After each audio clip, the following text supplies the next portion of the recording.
Tassie gets the win here. I quite like the price that we're getting in the head-to-head market. I always think that Melbourne United, just with the history and the roster that they've got, they're often overpriced. But in the same game, multi-stakes, there is one man that I really want to talk to now. You can take him as an individual or you can take him in the same game multi. It is Milton Doyle. I don't think he's getting enough credit across the league, having an unbelievable season so far, and he's the reason the JJs are winning games. Have a look at my man Josh Majette as well. Enjoy and gamble responsibly.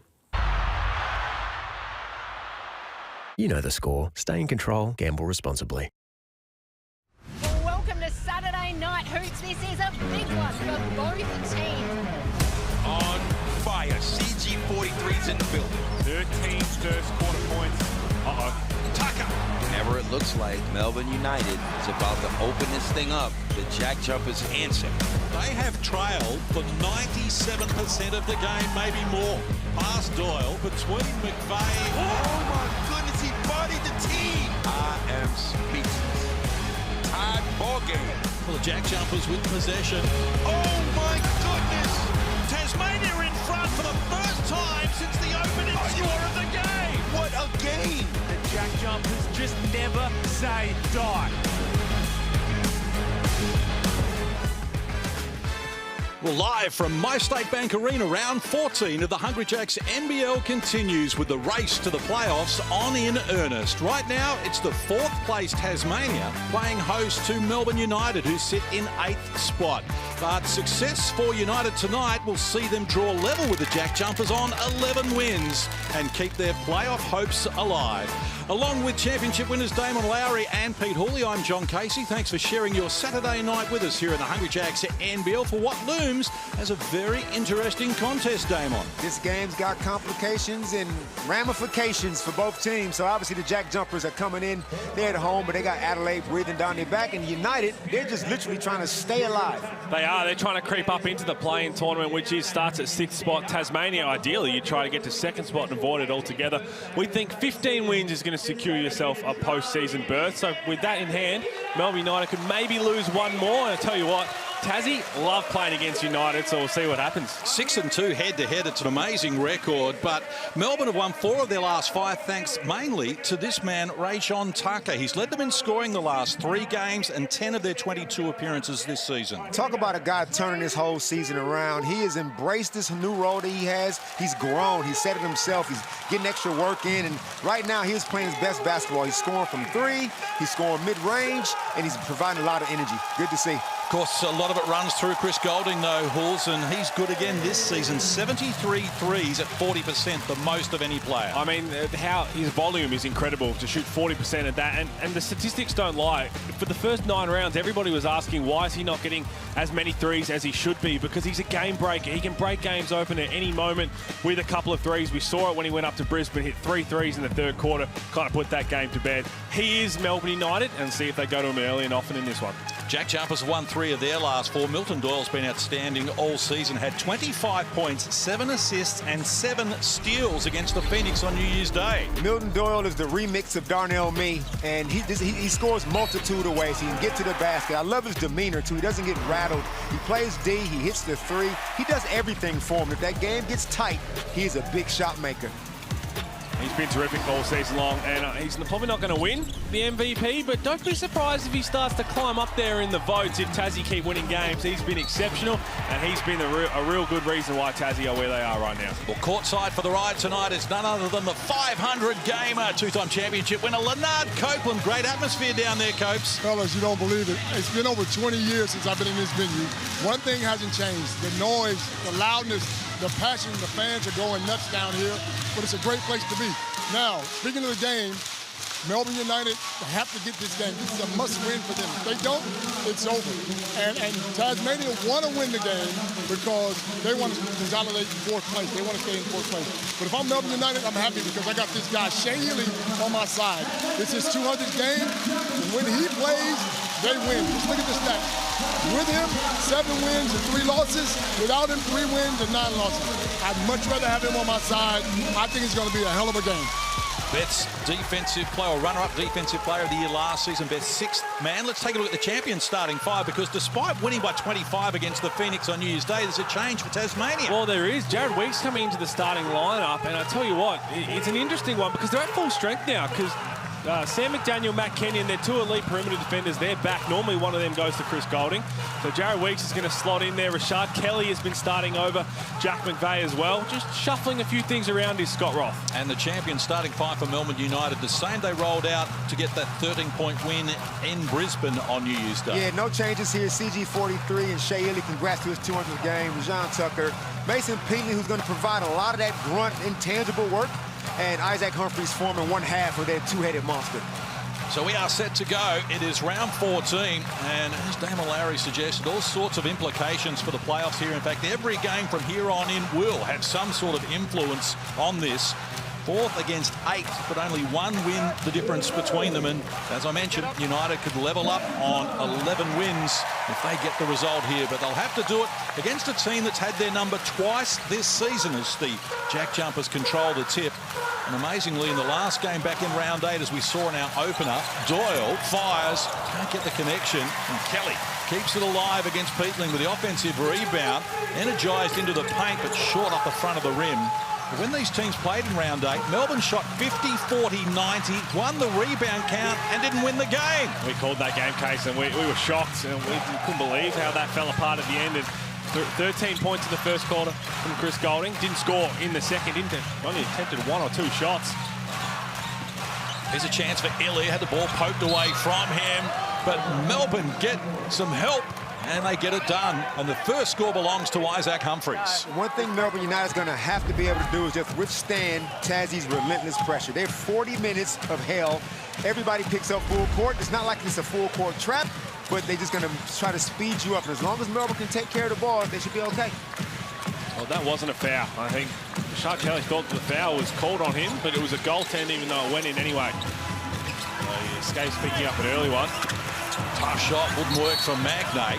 So on the play again, and it's going to be Melbourne United. Rashard Kelly's one, it's interesting. He came in, he played really well to start with. Then when he hit a rough patch, Scott Roth wanted to bring him off the bench, and it took him a while to find his feet with a new look. Lineup from the JackJumpers. Now he's back in the starting lineup, and he seems to have found another bit of confidence. He already has 2 offensive rebounds in 1.5 minutes, pretty much. Well, he should, but I don't think that one counts because he stepped out in the end. He's led them in rebounding in 7 games this year, Rashard Kelly. And as Humphries gets some treatment, shot clock to 5 here. Melbourne need to get busy. Another whistle on the play as Illy went on with the continuation. It's not going to count, but slow that down. It'd be awfully close. I know he took some long strides, but when the foul occurred and he picked up the rock. Have another look here. There's the foul. He took another dribble after that. Tucker with it, wraparound pass for Humphries, isolated against Kelly, went to Peatling, who's shut down by Magnay. Great defensive play from Will Magnay. And Tasmania look to open their scoring account. Weeks good from deep this season is off the mark initially, but it's kept alive again by Kelly. Rashad's 3rd offensive rebound. Big Will on the other end, sending that nonsense out. That's where their defense ends. You can pressure all you want, but once somebody gets to the basket, it's good to know you got somebody like Will down there throwing out everything. JackJumpers none of 5 from the field as Humphries misses one he would normally make. So 2 minutes played. JackJumpers yet to score. They've had good looks. They lob it down low for Magnay. A little bit too much on the pass. They'll have to reset. They get it back to where it started. Now Majet spinning on Golding. Kicks outside for Doyle. Another one. Kelly, the O board once more. He's got 5 boards total in the game. Magnay can't connect, so none of 7 in the game, Tassie. None of 5 from deep. Not the start they were after as Tucker exploring. Goes to Humphries. He's going to reset through Shea Ely. Shot clock at 10. Ely for Humphries. Running hook shot. Wouldn't go. Doyle the rebound. One thing that's impressive about Tasmania, okay, they're shooting 0%. They're 0 for Saturday, but they're only down about 2 points. They know who they are as a team defensively. They're just going to keep playing, and they trust their system. There's not too many teams that are like that in terms of they can really trust their defense to get the job done. Here's the Amy replay. Will Magnay sending that one. Great timing on that block from Mason Peatling. And they look like a different team with Will Magnay in the lineup because, as you mentioned, their guards are going to be up and in. They're going to play physical. They're going to really try and turn the ball over. And they do that knowing the trust they have in Will Magnay to be there to protect the rim if they get blown by. Magnay just averaging 16 minutes a game this season. Top 3 in the league in block shots. Here's Golding in the corner. And he makes it count as Melbourne open up with a 5-point buffer. Good penetration by Ray-John Tucker, getting into the teeth of the defense. Tassie had to come over and help and left CG wide open in the corner.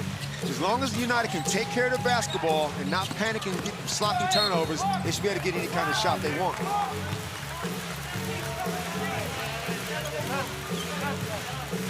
Jed just trying to ask the question here. Is that little along the corner pass? Jared Weeks trying to come across and be a help defender with the right read. Jared Weeks just has to arrive on that catch from Chris Golding. Okay, here we go. So 3.5 minutes played, and still Tassie looking for their first score here. Fans have been taken out of the equation just for the moment.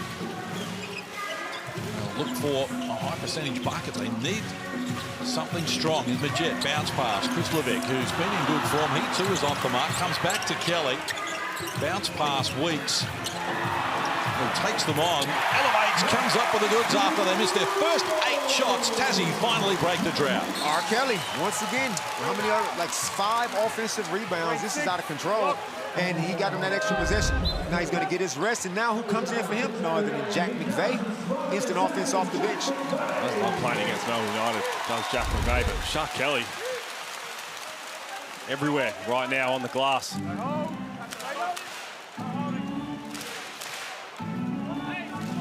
Tassie 1 of 9 from the field. Rebound count 7-3 in their favour. It's given them those extra opportunities. Golding catch and shoot from the Billy pass. It's off the mark. Got 4 minutes played in the opening quarter. JackJumpers. Hughes Doyle puts it on the deck against Tucker. Ran into a brick wall. Lee was there to the help D. Now Majet feeds Chris Levesque. Used his body well there and comes up with another 2. It's a good take, but I'll tell you what, right now for Melbourne United, you see behind the bench, Isaac Humphries heading back to the locker room, subbed out pretty early in this game and didn't look right on the bench. He was having a chat to the team doctor, team physio, and now he's going to head back to the locker room. So Copes will be all over that. Inside Tucker, lost control, but regathers though in traffic. Slips between 2 would-be defenders and helps himself to the 2. Good offensive poise by Ray-John. Didn't panic when he saw those bodies coming toward him. He's always going to be the best athlete on the floor. And as long as he can play under control and with poise, he'll be able to get lots of finishes like that. Majet exploring. McVeigh top of the key against Peatling. Hands over to Weeks. Shot clock works to 5. Weeks generated an opening for Chris Levesque. He's off the mark. Whistle on the play as well. Foul's going to be called on Melbourne United. Mason Peatling was in the vicinity. That's just what happens when you've got everyone being really aggressive on the offensive glass. So have a look at Isaac Humphries. He's on the bench right now, really struggling, standing up. Oh, there he's got his face in his hands, and that was enough for the doctor to say, look, we're taking him back. Hopefully he's all right. He's a vital piece to this Melbourne United team.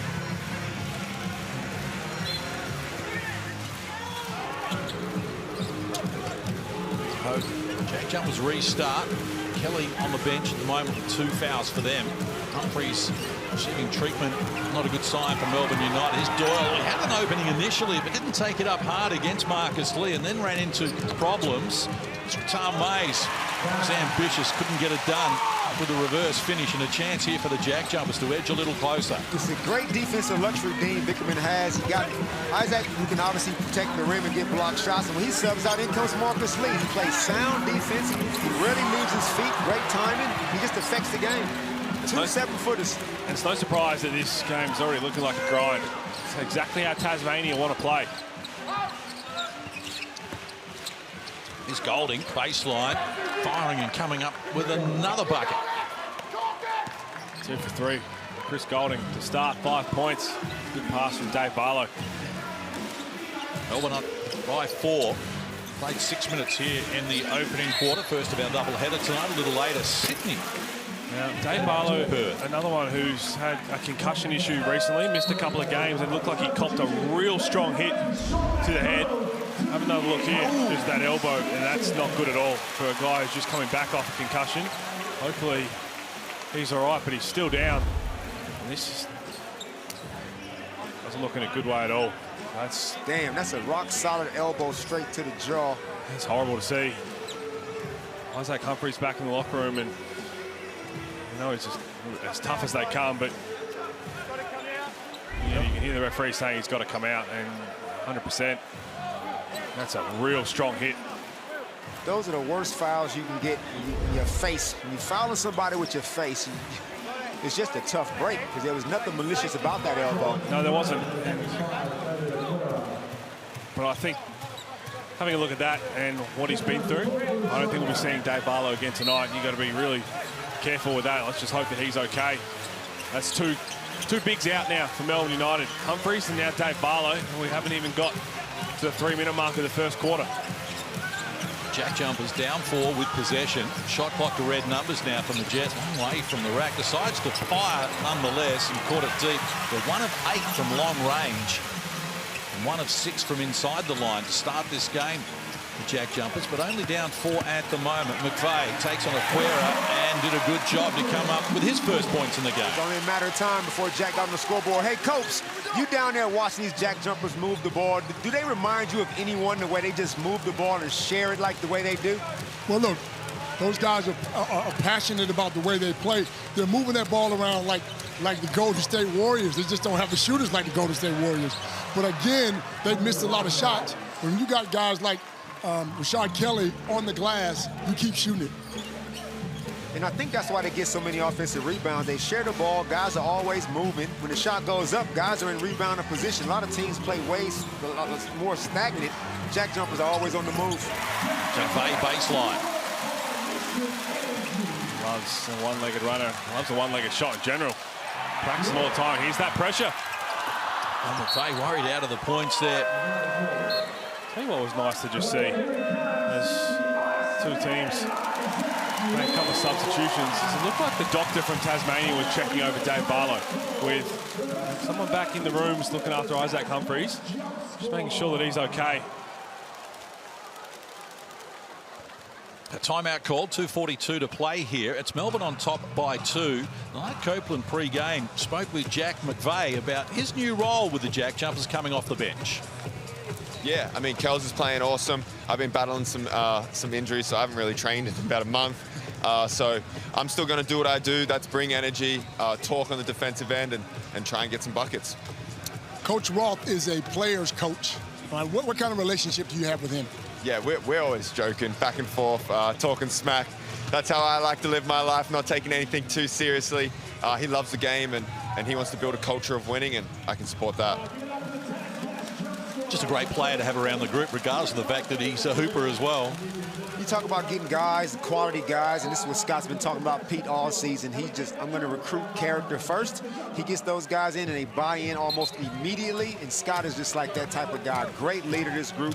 Whether they're on top of the ladder or somewhere middle of the pack, he always gets the most out of his teams. It's an interesting thing to think about their roster makeup for next year, because last year, basically, all the Australians were re-signed, so we knew what that was going to look like. Had a couple of import changes, and I think they've done a good job there. You guys out of contract. Sean McDonald signed a 2-year extension, but next year will be a development player before getting elevated to a roster spot. So again, when you think about that, Scott Roth, you're right. He's always going to recruit people first before the player. Doing a good job of it at the moment. 11 and 9, fourth on the ladder. Oh my. It's an ambitious pass. Marcus Lee did well to get a hand to it. Able to reel it in, so 2 turnovers now from Melbourne. Tassie with just 1 so far as they swing the ball around the perimeter. McVeigh hands over. Isaac White. It's Chris Levick. Now Majet. He steps back to 3 ball and comes up with a knockdown 3. I don't care what you say. That's just beautiful basketball. The ball touched hands like 6 or 7 times and he ended up getting the 3. Josh Majet turned down that 3 when he's ISO with Marcus Lee, and he gets the same 3 5 passes later. They just disciplined on offense and they don't rush things. JackJumpers in front for the first time in the game as we move inside the last 2 minutes of this opening quarter. And that's a nice move there from Rattan Mays to find an opening and add another 2 to his tally. We don't usually see those breakdowns on the defensive end from the JackJumpers. Josh Majet did a good job to get in front of Rattan Mays and then kind of stood up, allowed him to spin and get baseline. There was no help side. Easy layup. Jet, the only starter on the floor for the moment here for the JackJumpers, is White. Works to the foul line and fires. He's full of confidence at the moment and comes up with the 2. Isaac White out of the University of Stanford. He's definitely got a lot of confidence. He backs himself. He knows he's a scorer. If you keep an eye on him on the bench, you'll see him shooting little practice air shots to himself, because once he gets out there, he's got the green light. Peatling picks up his second personal foul. It's an offensive foul, but 18 points for White and 7 rebounds in 20 minutes against the Phoenix on New Year's Day. Another one who got an opportunity and just slowly earned his minutes in part of this rotation.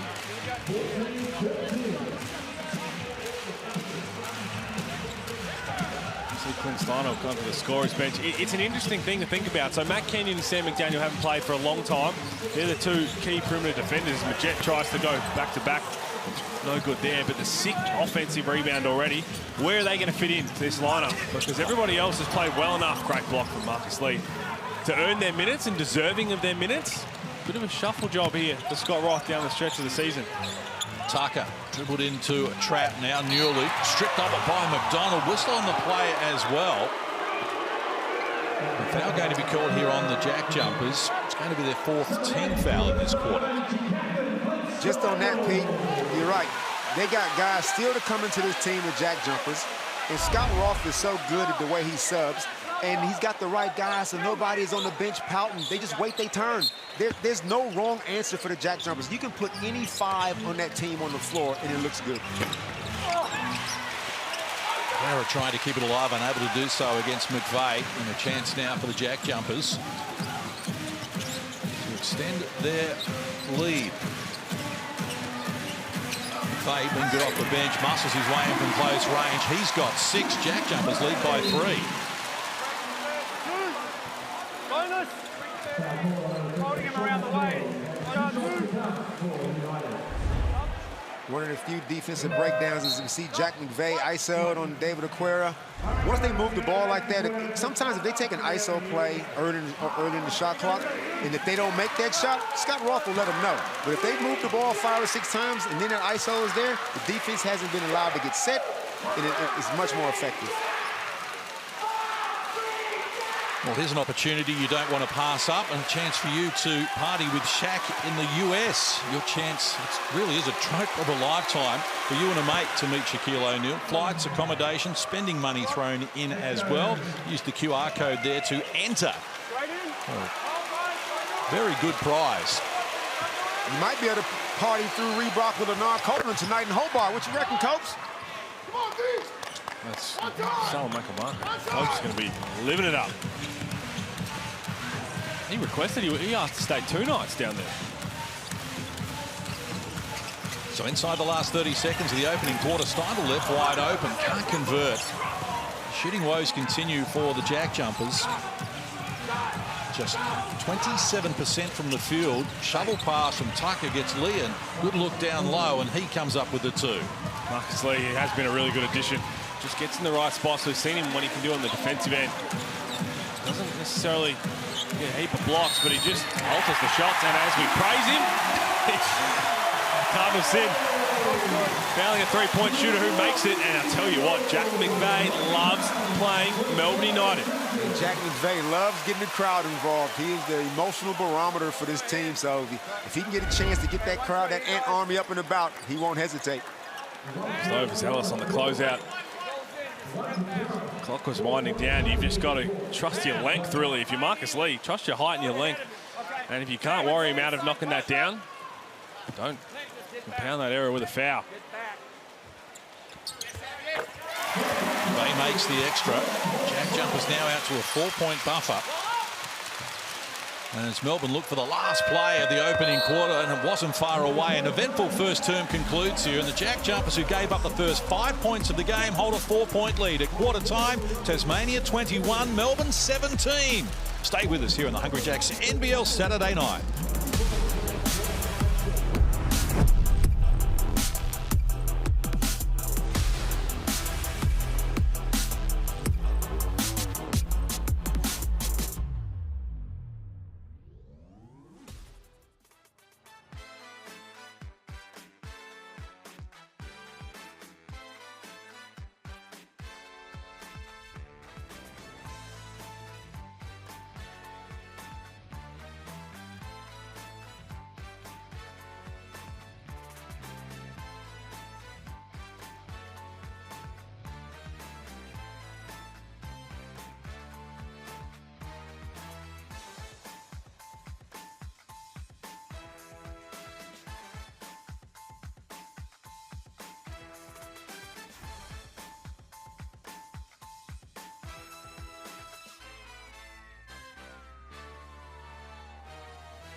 Welcome back to Saturday Night Hoops here in the Hungry Jacks NBL. First of our doubleheaders, Sydney and Perth still to come. But in this one here, well, Melbourne jumped out of the blocks, scored the first 5, and then it was an arm wrestle. JackJumpers have got themselves in front here at quarter time. The scoreline is 20-17. But the big news has been around the injuries to Isaac Humphries and Dave Barlow. Leonard Copeland courtside can update us.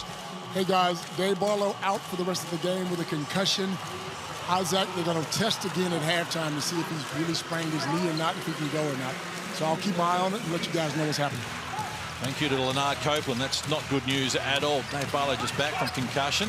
Here's Marcus Lee, whose numbers have been outstanding. Just does the little things like that to create opportunities, and he helps himself to 2 more. Good job by Marcus Lee. That's United's first offensive rebound in the game, and the JackJumpers already have 6 offensive rebounds, so United got to be more active after they get a shot up.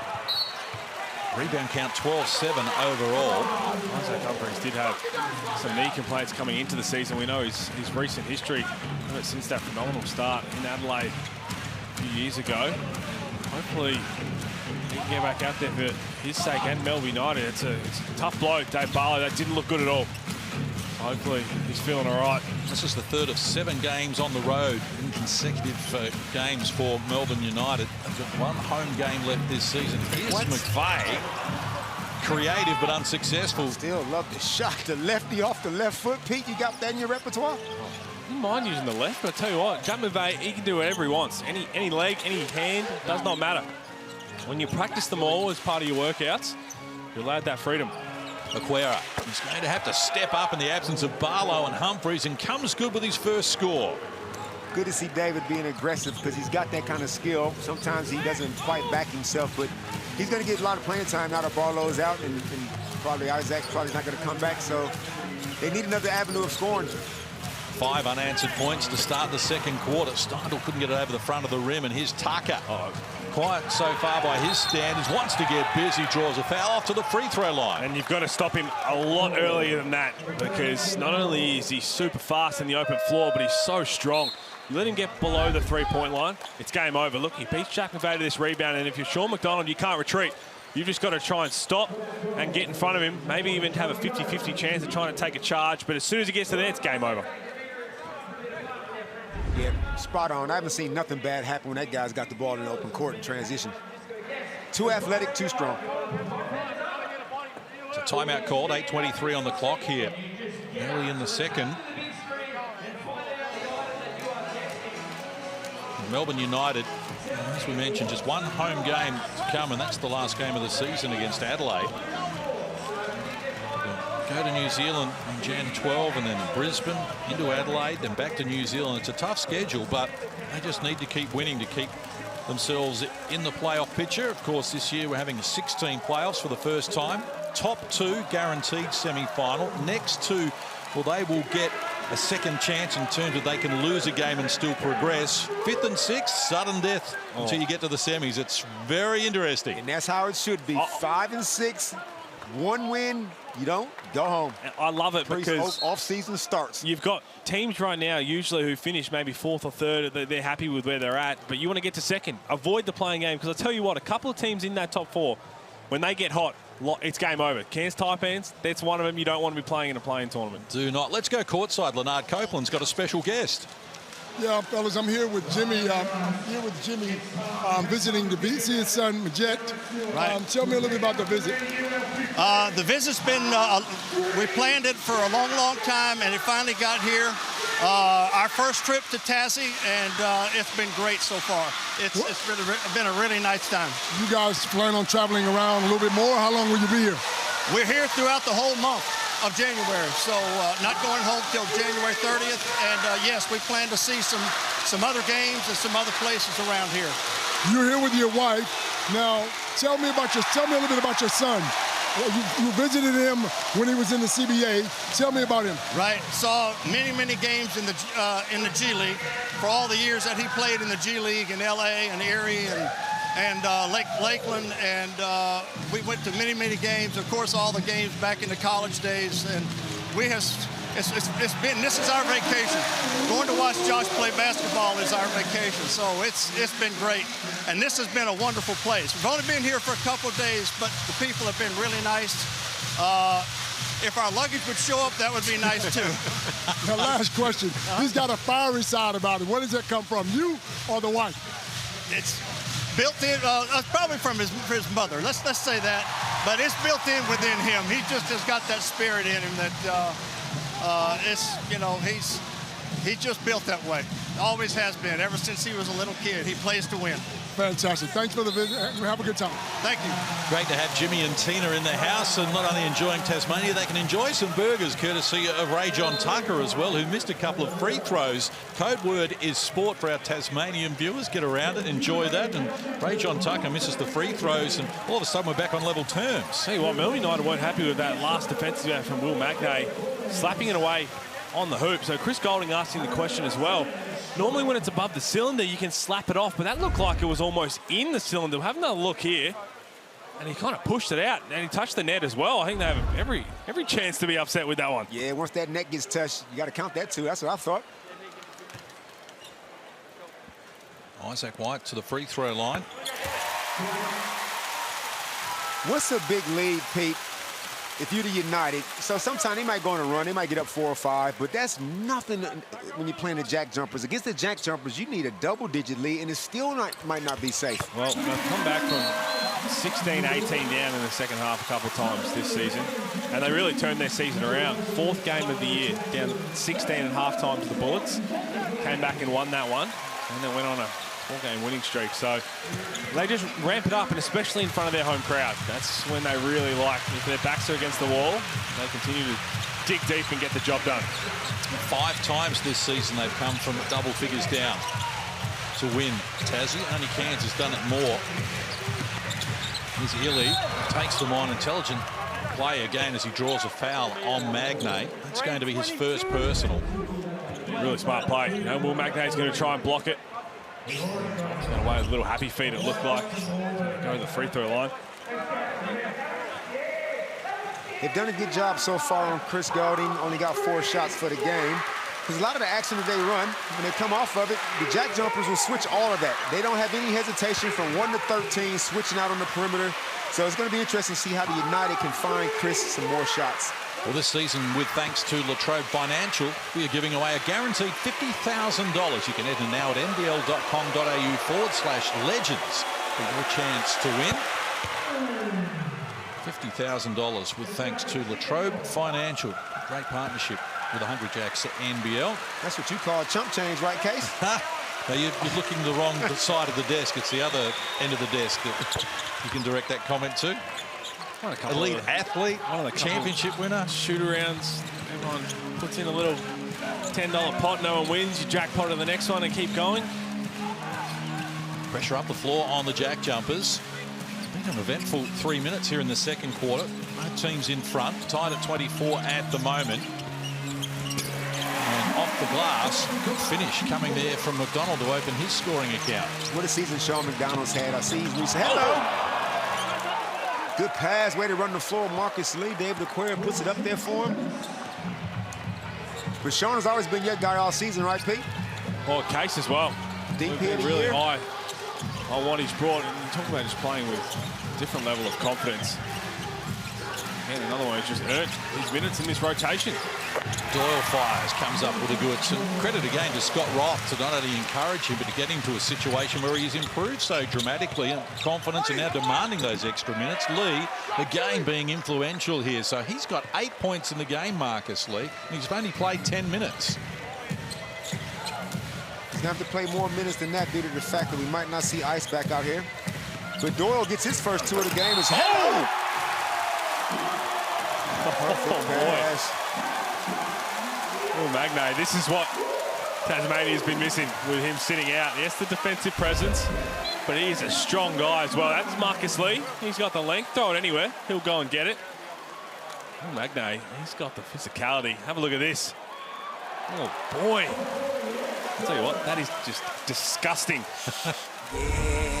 Yeah, that's what you want, that pick and roll. When you got a roll that can finish like that as a guard, all I have to do is just put it anywhere near the square. It's almost impossible to throw a bad pass to McNay.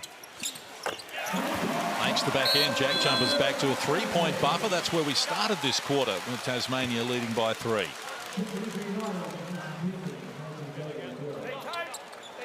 4 minutes played here in this second quarter. Team Vickerman's been given a behavioural warning here in quarter number 2. Isaac Humphries off injured, and David Barlow out with concussion in the opening quarter. If you've just joined us, United up against it as they look to keep their playoff hopes alive. 8th position on the ladder at the moment. They've struggled all year against the JackJumpers though. Peatland gives it up. Tucker, 2 on the shot clock, needs to get busy. Contested shot, never looked likely. Well done again by the JackJumpers D. Rock solid D. The United, I got to give them credit. They are playing, they're taking care of the basketball, so they're getting shots up. They got 4 turnovers for the game. Normally the JackJumpers will get you into 20 turnovers for the game, and that starts their transition. But right now the United have been very efficient with the ball. That's why this game is still tight. Doyle being creative once more. 5-point lead now for Tasmania, their biggest margin in the game. Melbourne scored the first 5 of the game to have their biggest lead. But right now Tasmania have grabbed the momentum and are looking strong. They are doing a really good job. JackJumpers starts on the defensive end. And they're executing on the other. As we mentioned, Shea Ili, his 200th game tonight. We'll have a special feature with him at halftime. Here's a little something to whet your appetite. Shea Ili is back. Excellent pickup for them. He's played just the 3 games this year because of ongoing concussion problems. Shea Ili is the most important player for Melbourne United, hands down. It has been frustrating with my concussions. I was playing some good basketball and then got hit, being out and not being able to help the boys. I definitely feel like I can help the group, bring that energy and help our pace up the floor. And now I'm back. We're looking to make this playoff run. Yeah, looking forward to it.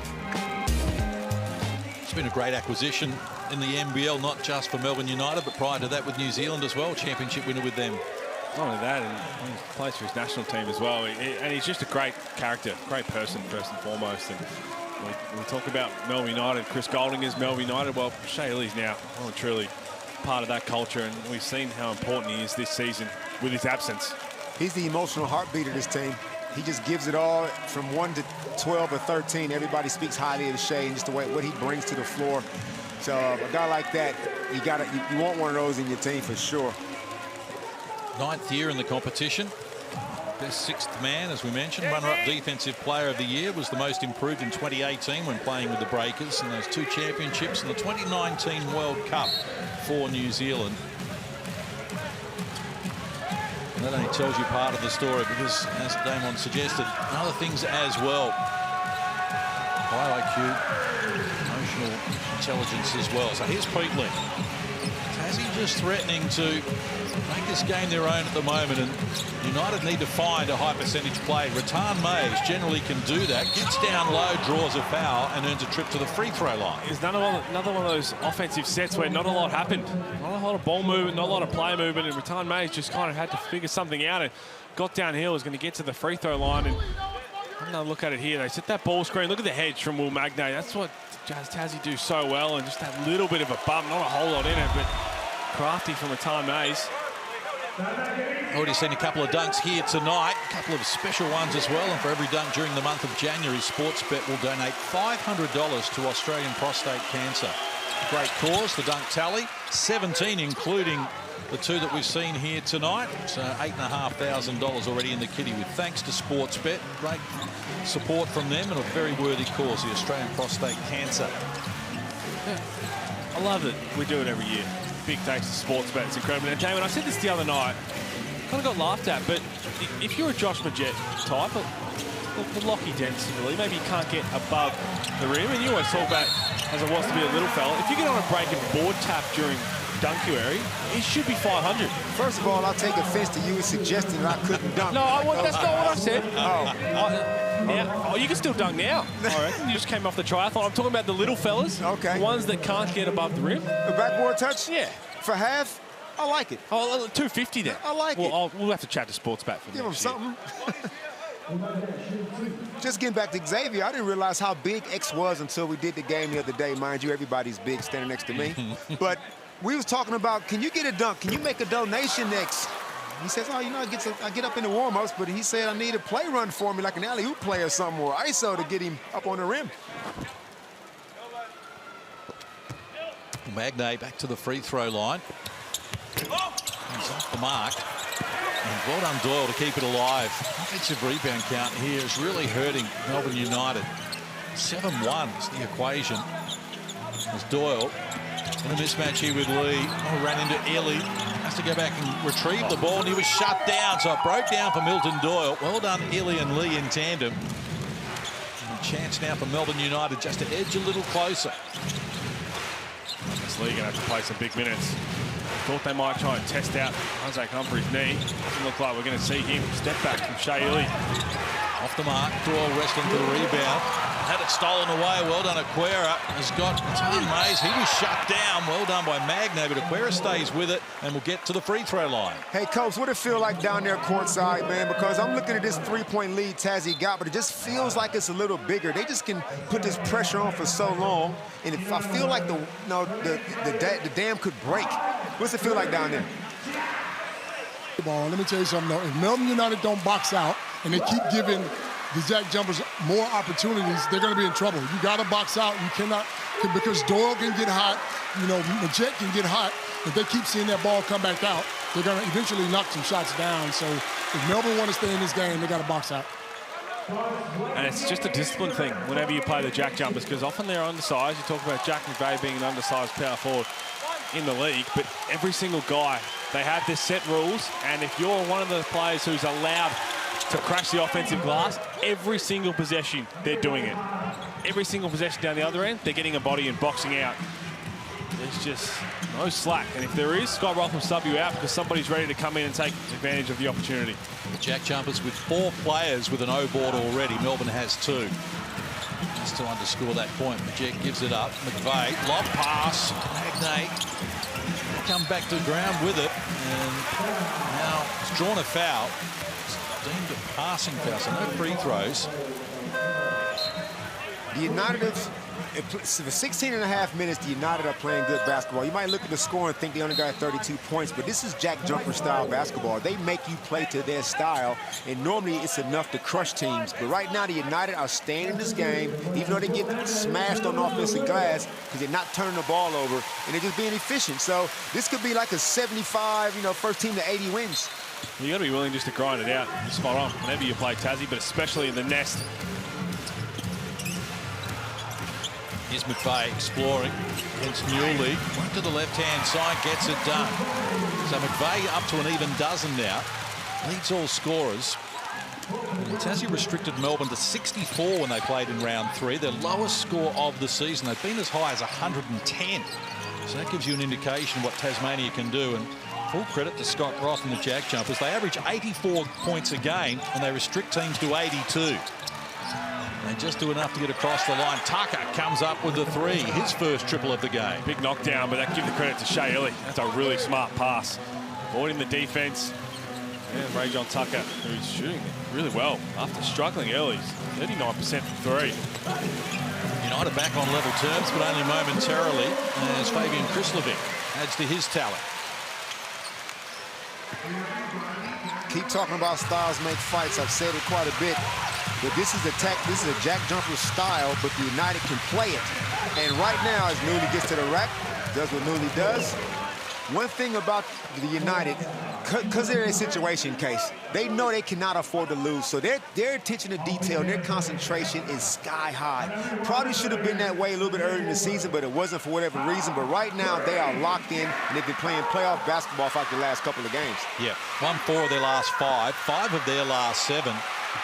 Might just get the impression that Dean Vickerman has also changed his style a little bit as well. He hasn't been as demonstrative. There was issues earlier in the season, I think you even spoke about on the crossover, but I think he's really adjusted. He's made the adjustment that needed to be made, and you're right with this style. They can play this style. They're going to have to without Humphreys, without Barlow.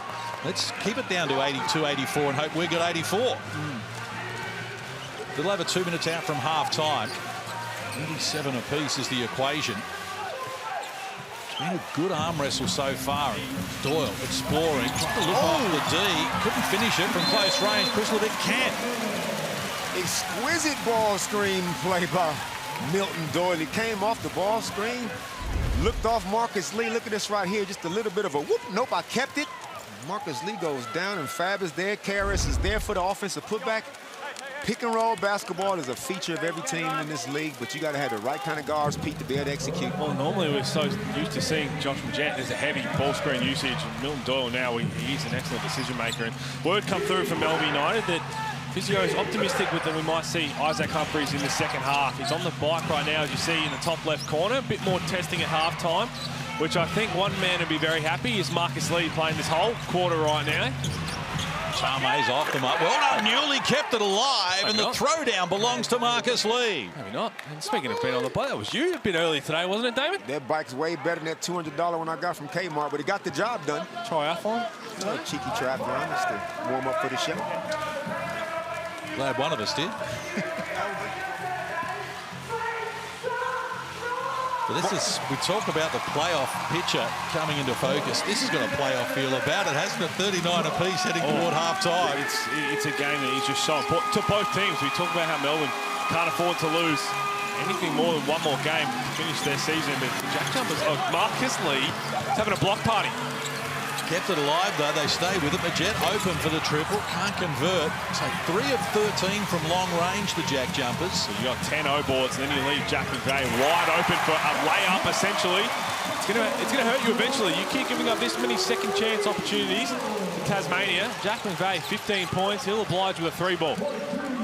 Coach called it. If you keep giving up second possessions, it's only a matter of time, and these shots are back-breaking shots. You play good defense for 22 seconds, but you don't finish the possession.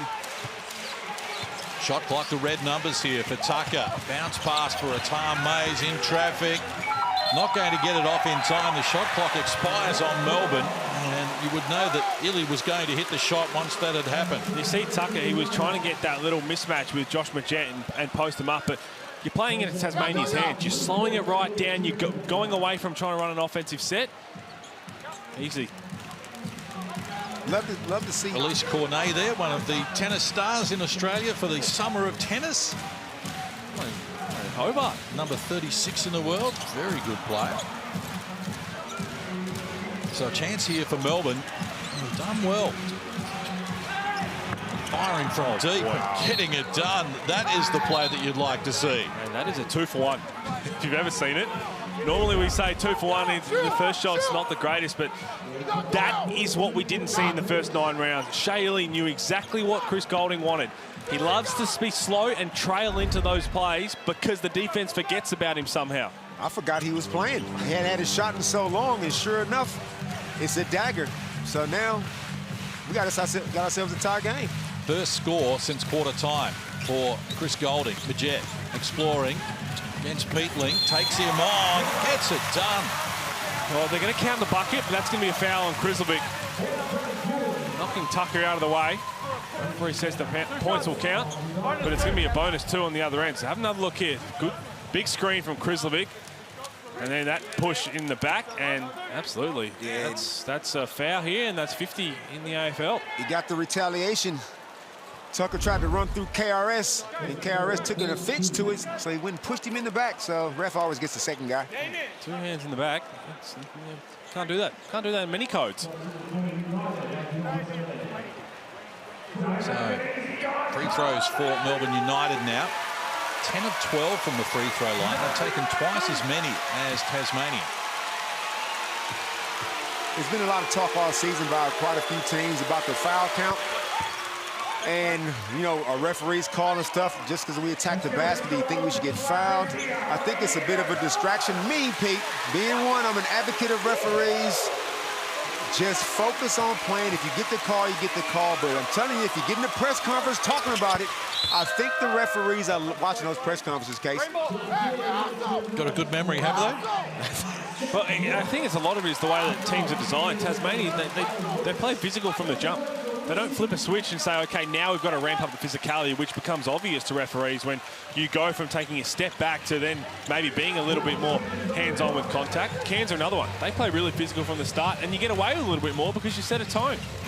Peatling has 3 fouls. Marcus Lee, David Aquera, 2 each for Melbourne. They'll sit on the bench here for the last play of the first half. An entertaining affair. Both teams in front in each of the first 2 quarters. Majet wheeling on Illy. Can't convert. Brad Newley snatches it away. Halftime arrives here, and we are tied at 44 after Tassie led at 2017 at quarter time. At halftime, it's Tasmania 44, Melbourne 44. Back and forth game. That's what we expected.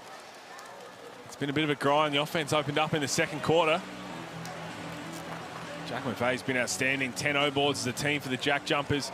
Melbourne United just did enough really to peg it back in the last few minutes. Let's get some reaction courtside with Leonard Copeland. Bit of an arm wrestle out there. How can you guys get the advantage? Just staying aggressive, breaking them down little by little, staying with what we do. They've lost 2 bigs in the first half. Can you take advantage of that? I'm going to try to. We're going to try to. Good luck in the second half. Thank you. Milton Doyle there with Leonard Copeland. Shea Ili celebrating his 200th game tonight. Let's find out a little bit more about the pocket dynamo from New Zealand. Shea Ili is the most important player for Melbourne United, hands down. It's the defense, it's the effort. He knocks down shots, rebounding, diving on loose balls. It's all the little things he does. Growing up, my siblings, cousins, my parents, uncles and aunties, they all love playing basketball socially. We've got a court at home, so we always used to play. You know, every time they would come to our houses, we'd move the cars back and, you know, it was all on. We'd have so many battles on the driveway, playing 21. It was always fights after. It never ended well.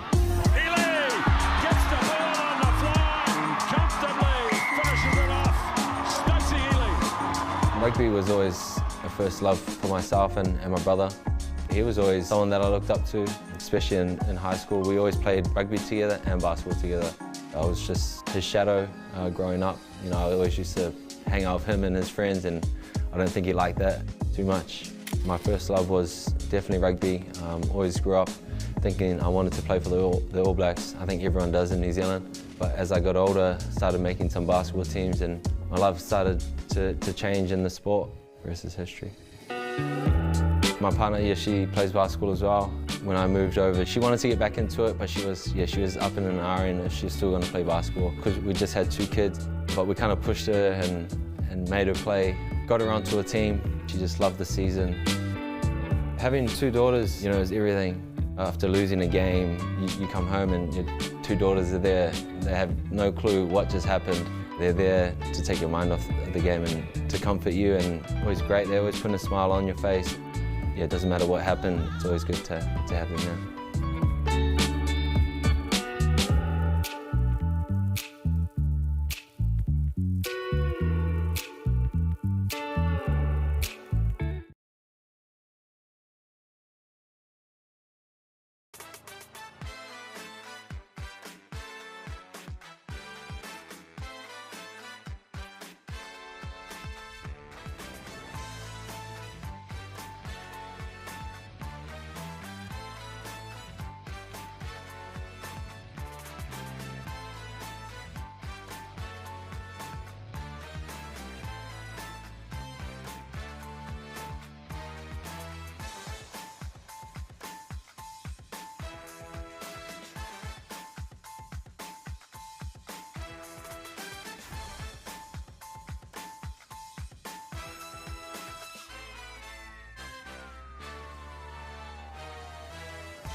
Great to have you with us here on a Saturday night in the Hungry Jacks NBL. Tasmania outscored Melbourne 20-17 in the opening quarter. Melbourne outscored Tasmania 27-24 in the second quarter, which brings us to a 44-all game at halftime. Damon Lowry, both teams have had their moments, been entertaining. It is a good old-fashioned arm wrestle, like Coach said down there on the baseline.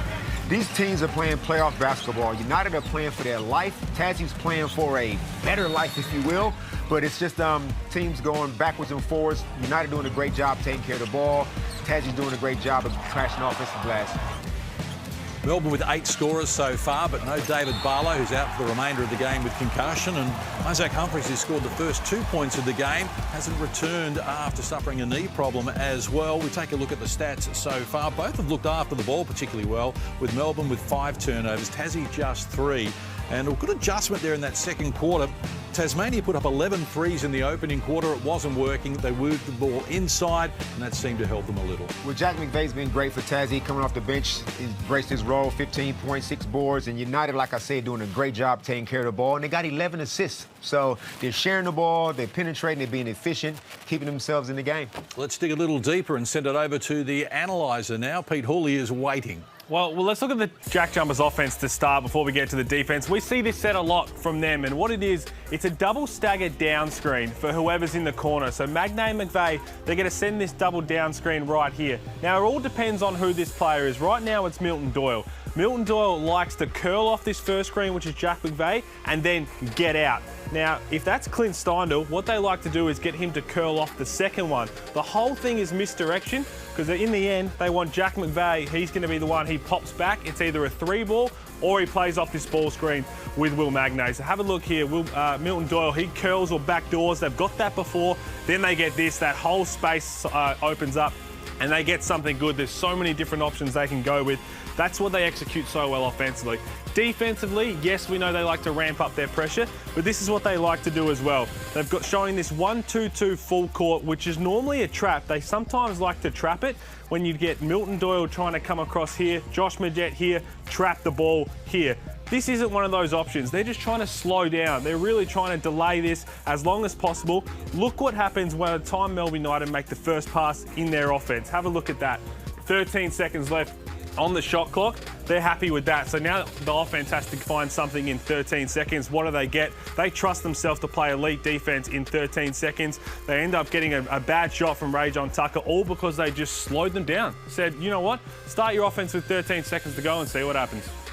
Well done, Pete. They've won 3 of their last 4. Tassie, Melbourne won 4 of their last 5. So going all up for grabs here. We'll have the second half and a whole lot more coming your way right after this. Stay with us on the Hungry Jacks NBL.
Dunkueri is back and bigger than ever, but it wasn't always this way. In fact, it wasn't anything special. Fortunately, dunking has improved over the years. The Phoenix forced a turnover at halfway. Oh, Quick took a body. So Sportsbet and the NBL are once again teaming up for Dunkueri, and that means every dunk in January, Sportsbet will give $500 to Australian prostate cancer. See, mate, dunking's not that hard. Dunk responsibly.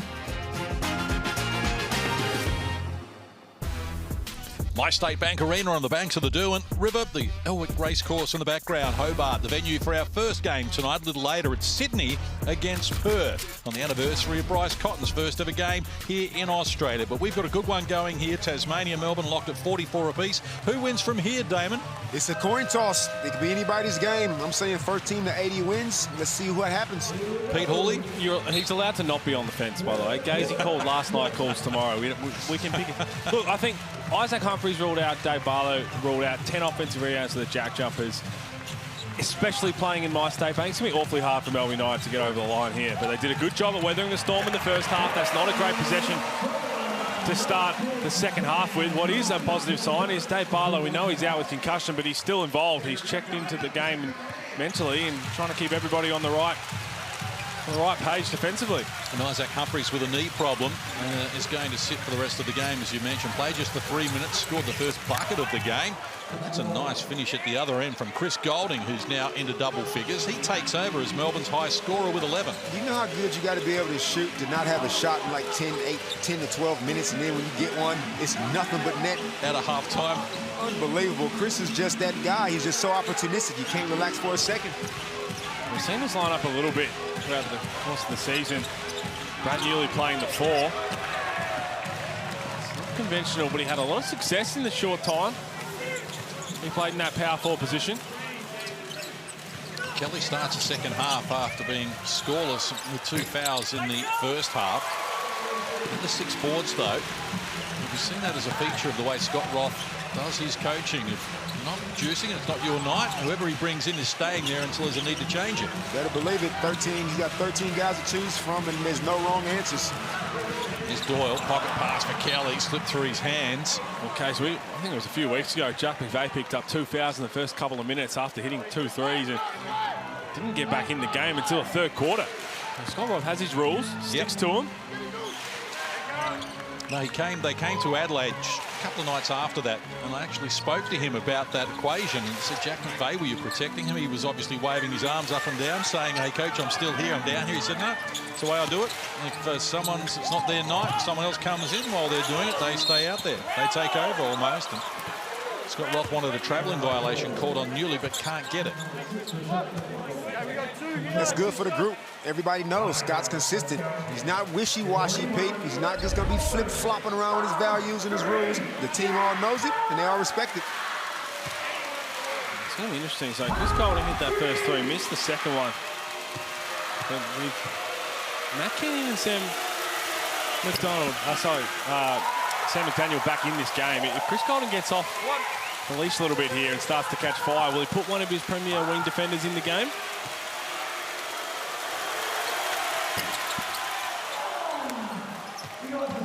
So it's Newley and Marcus Lee who start the second half in the absence of Isaac Humphries and Mason Peatling, who sits down with 3 fouls for the moment. So it's a recast Melbourne lineup.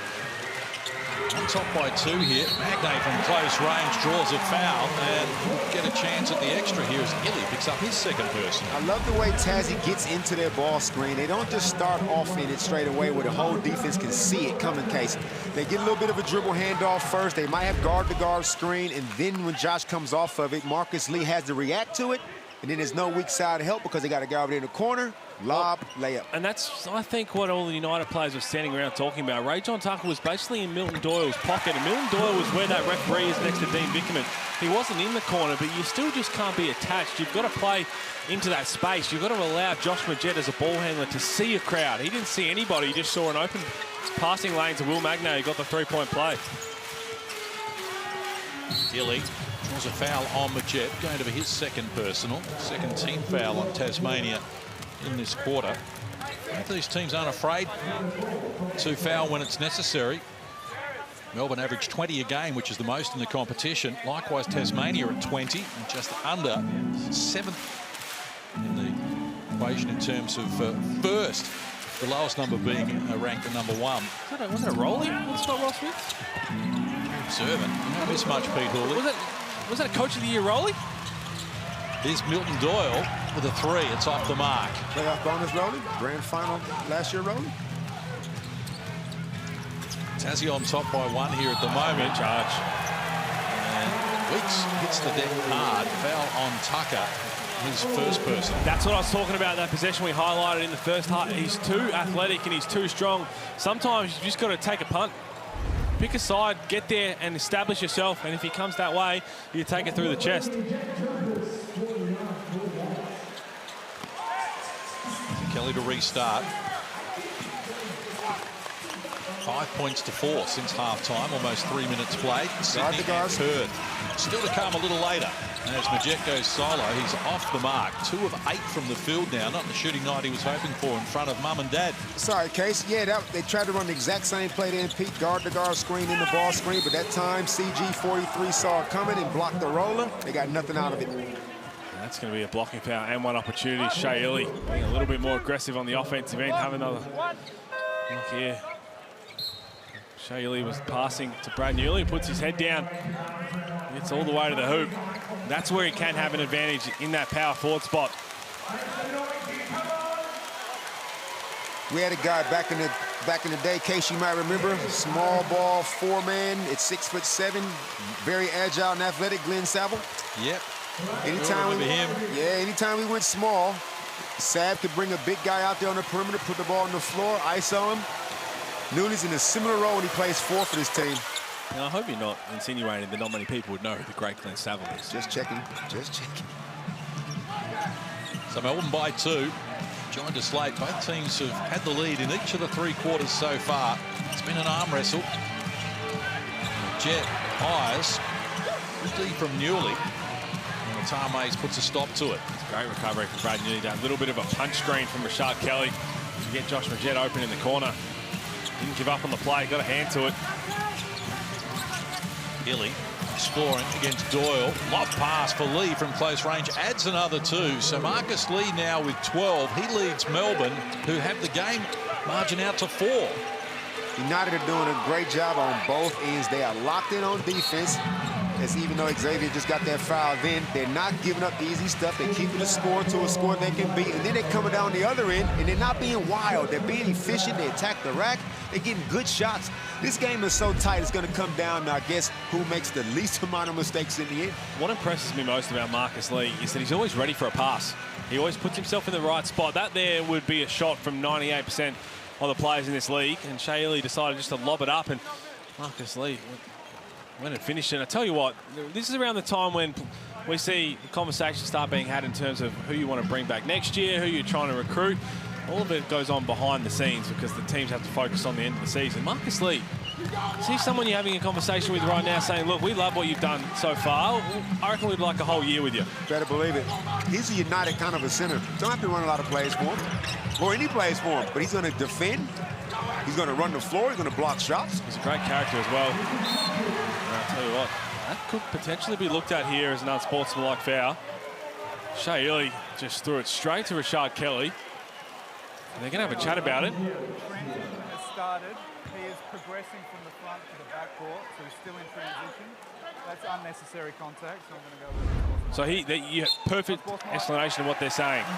And they're saying that as soon as that steal happened, so Rashad Kelly, as soon as he started to take off, the transition had started, and Chris Golding out of position with the wraparound. The explanation there was perfect, I think, from the referee. It's a perfect interpretation of the rule. I don't like the rule, though. How many steals? I've got that many steals, Pete, from behind. Like, it just takes that out of the game. I'm with you. I think there's a lot of people like that, and they get frustrated. But if you are frustrated, you 100% get frustrated at the rule. Feel free to write a strong-worded letter to FIBA. Got nothing to do with us. But that's what the rule is. Pivotal play as well. So but this is what we're talking about here. You say you have steals from behind. That slap across the body with the outside arm, it's textbook. First score in the game for Rashard Kelly. Tassie halved the margin. From the free throw line, it just might be enough to get Kelly going after that quiet first half. Here's Weeks against Newley, likes his chances, used his athleticism and gets into the paint. He draws a foul, more free throws to come. Good patience by the JackJumpers. They take that shot literally with 20. They use up 23.6 seconds, and then they attack the rack. Newley caught himself out there on Weeks Island, and yeah, Jerry did a good job getting himself to the rack. We're giving Weeksy an island. No, Newley, maybe not an island. What can we give him? I'm not sure. Okay. We've got How many islands are in the league? Bryce Island. It was definitely Bryce Island. Cotton Island exists. That's about it. Yeah, that's more than that. Just let me give me a second. Well, have a think about that, and I'll tell you about this season with thanks to MG. We are giving away a brand new MG ZS EV electric car valued at $44,990. You can enter now at nbl.com.au/winmg. Nice looking vehicle there. The future of motoring. Electric. We're all going there. Still has not been returned from A-Gaze. Apparently it was last week and just been extended ever so. He's going to keep that. He'll be trying. 53 apiece here. So again, the arm wrestle back onto level terms. Middle stages of the third. Golding looks for Lee. Bobbled the pass, goes to Rattan Mays, who works down to the baseline. A blocking foul is called. Free throws to come here for Xavier Rattan Mays. I like the decision from Rattan Mays. Shot fake to get downhill. Well, it might have been a closer call than immediately saw, but Josh Majette trying to get across, having a look at it here. It's good patience from Marcus Lee, not forcing anything. Shot fake, Rattan Mays, and it was close, but I'm still going to get that foul. Get that foul on Josh. But you're right, spot on. Good pick and roll. Good decision by Marcus. Both of these teams efficient on offense. Like this, what a game we got here. I think every game's going to be like that because of how important they are down the stretch. 5 points is the biggest margin at any stage, and Melbourne scored the first 5 of the game. And this is so interesting, Rattan Mays. We know how incredibly well he started the season statistically, but even then, he shoots the three ball at 35%, but he's just 50% from the free throw line. Are you sure? Look at it again. Stats don't lie. I mean, it's either that or it's an S instead of a 5. No, it's a good point you make, because he is so highly skilled in everything else that he does. 23 of 46 from the free throw line. White, fresh onto the floor, feeling confident, peels off the triple. What a shame that play wasn't there in the first half. Pete, you to show that on the analyzer. Well, hopefully that was beautiful execution. Hopefully get a whistle soon, and we are right here as Rattan Mays being aggressive. Spot on. That was absolutely beautiful. This is what they do. Isaac White checks into the game. Okay, so we want to get him a shot. This little handoff, it's all a diversion. A little back screen. It's a bit of longer Spanish action. He sets the back screen for Rashard Kelly, looking like he's going to get a lob. Saw that Amy replay. The lob was never going to be there. And then that second screen from Krislovic allows him to step into a three ball and knock it down. Okay. Come on, Zach. Come on, X. Woes continue. Well, they've already given away Hungry Jack's burgers tonight. If you joined us late, Ray John Tucker provided those back in the second quarter. And it's hard to think that his struggles with the free throw line aren't completely from the shoulders up. It's definitely now. Because the mid-range, he is money. He shoots the three ball really well this season. Just gets to the free throw line and has struggled in NBL23, but he's going to get another chance.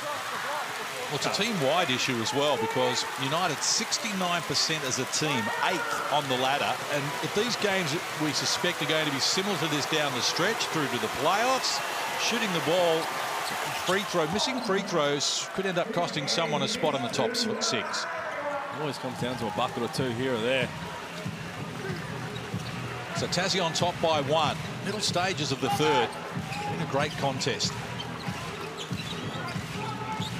Here's Krislovic.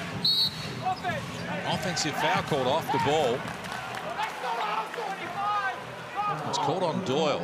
Didn't make him in barking instructions saying that's not a hustle. Hustle, the switching on the defense. So right there, you see he pointing to Mason Peeling saying switch. So the term is hustle is switch. And Dean Vickman's right. There's no need to switch that because there is no screen there. In the end, you're just putting a mismatch somewhere else on the floor. Let's get courtside to Leonard Copeland.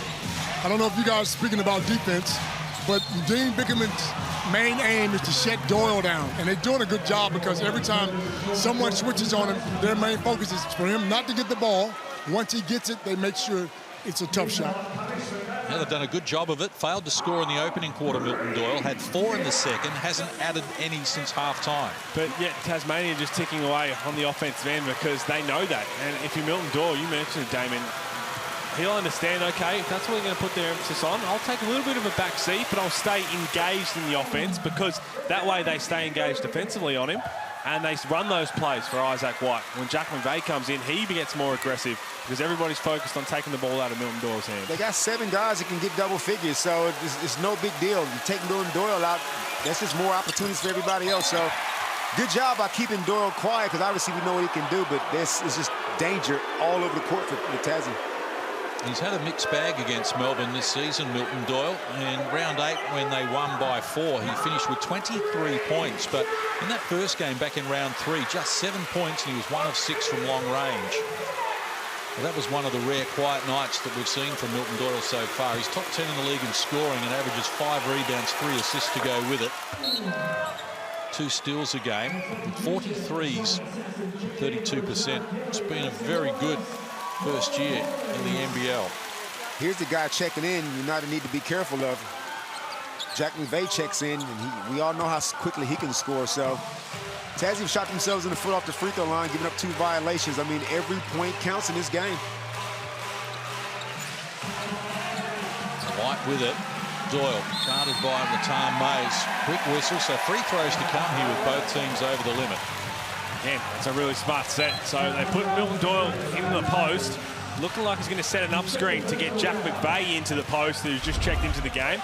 But again, we talk about diversions, so everyone's thinking, okay, that's going to go to Jack McVeigh in the post. Rattan Mays is ready to bump, and then he lets him get into an on-ball screen, but refused and go to the free throw line.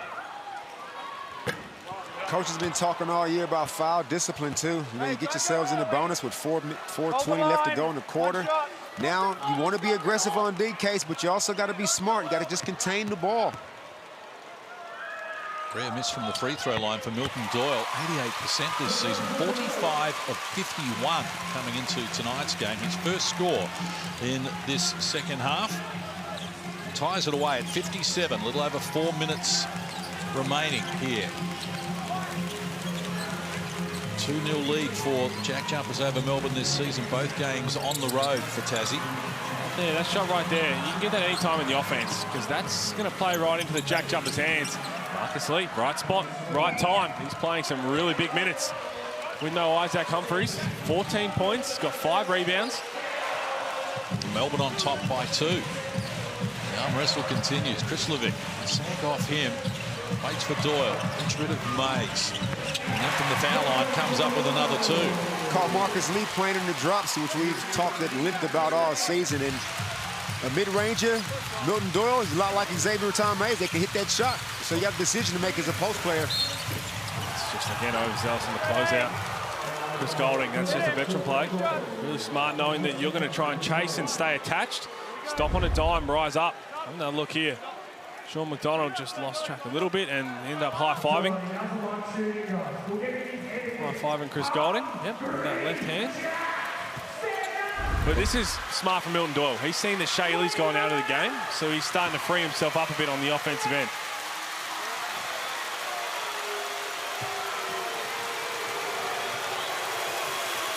You need to have a chat to Hungry Jacks. You can hear them trying to get the crowd back involved, screaming Hungry Jacks, but they've already got the burgers. Don't discourage it. No, but I want to keep the chant going. So what can we do? Strawberry shake. Anything. That works. That works. That's the same number of syllables. Wash it down with something. You've done well there. He's been thinking about it. You get that on the way back from the triathlon?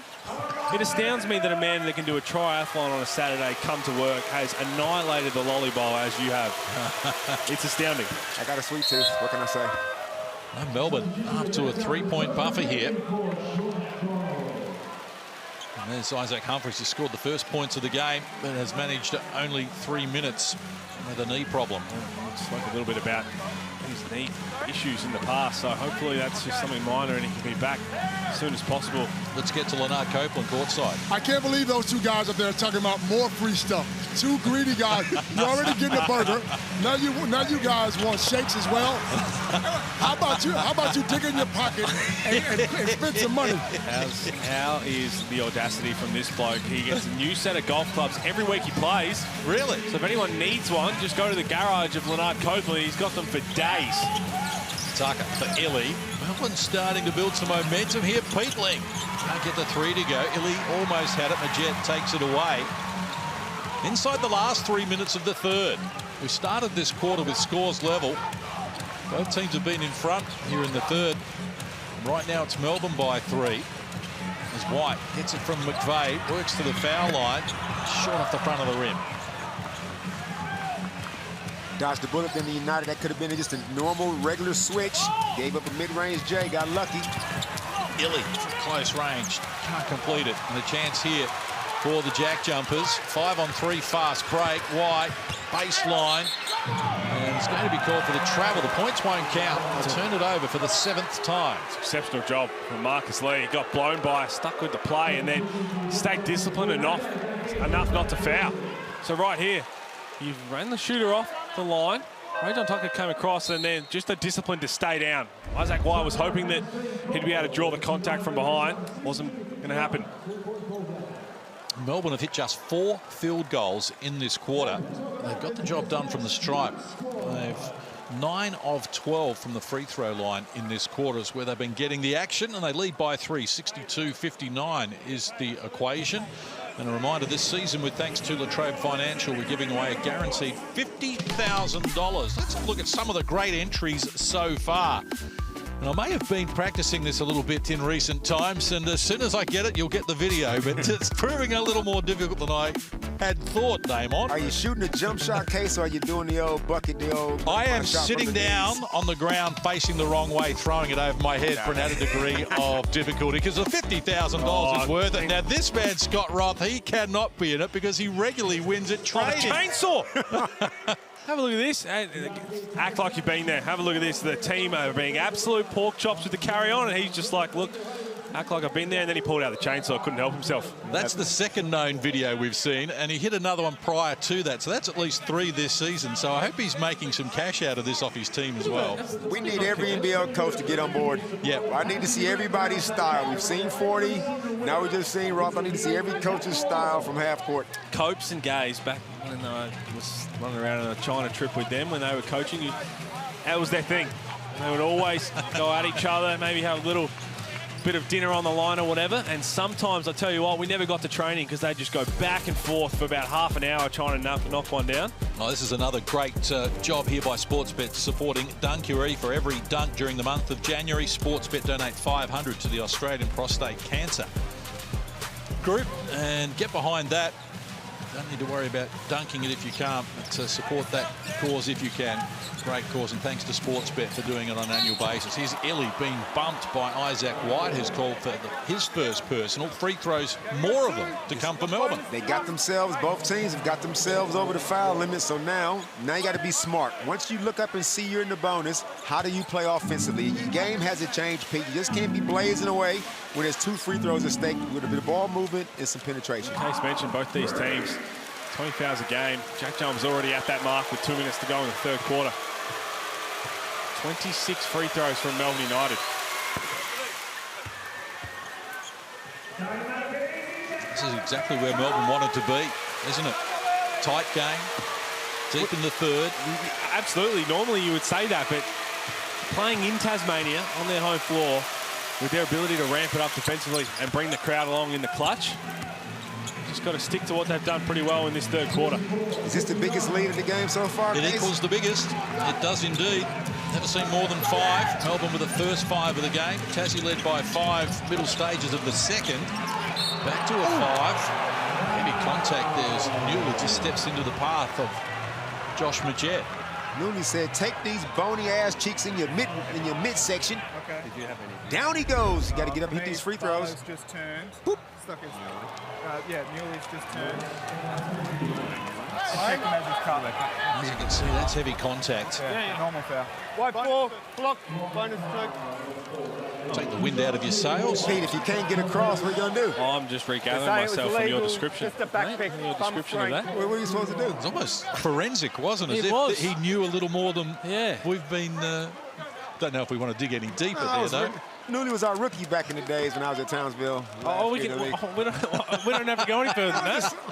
I don't know where this is heading. I want to call an audible, and let's just go back to the free throw. Don't go early. And the Jet, 86% free throw shooter, 43 of 50 coming into this game. That's efficient.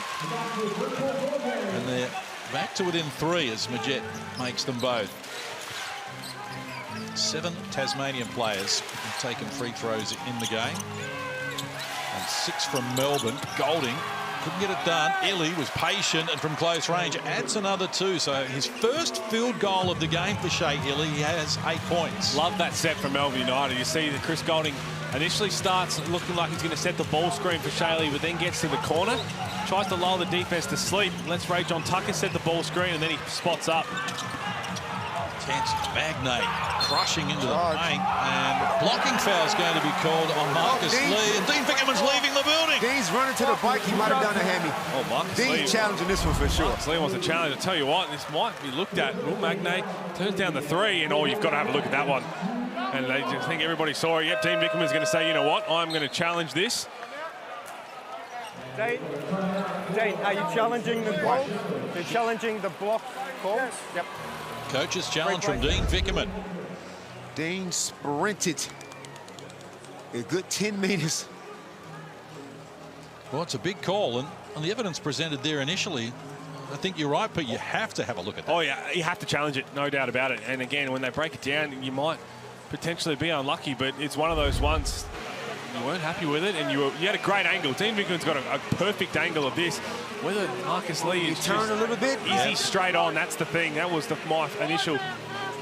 Looks like he was trying to anticipate the contact ever so slightly turn, but for me, that's still he arrives in time, right there, and if it is, it's ever so slightly moving. But for me, I think that's a pretty. Call it, Pete. What is it?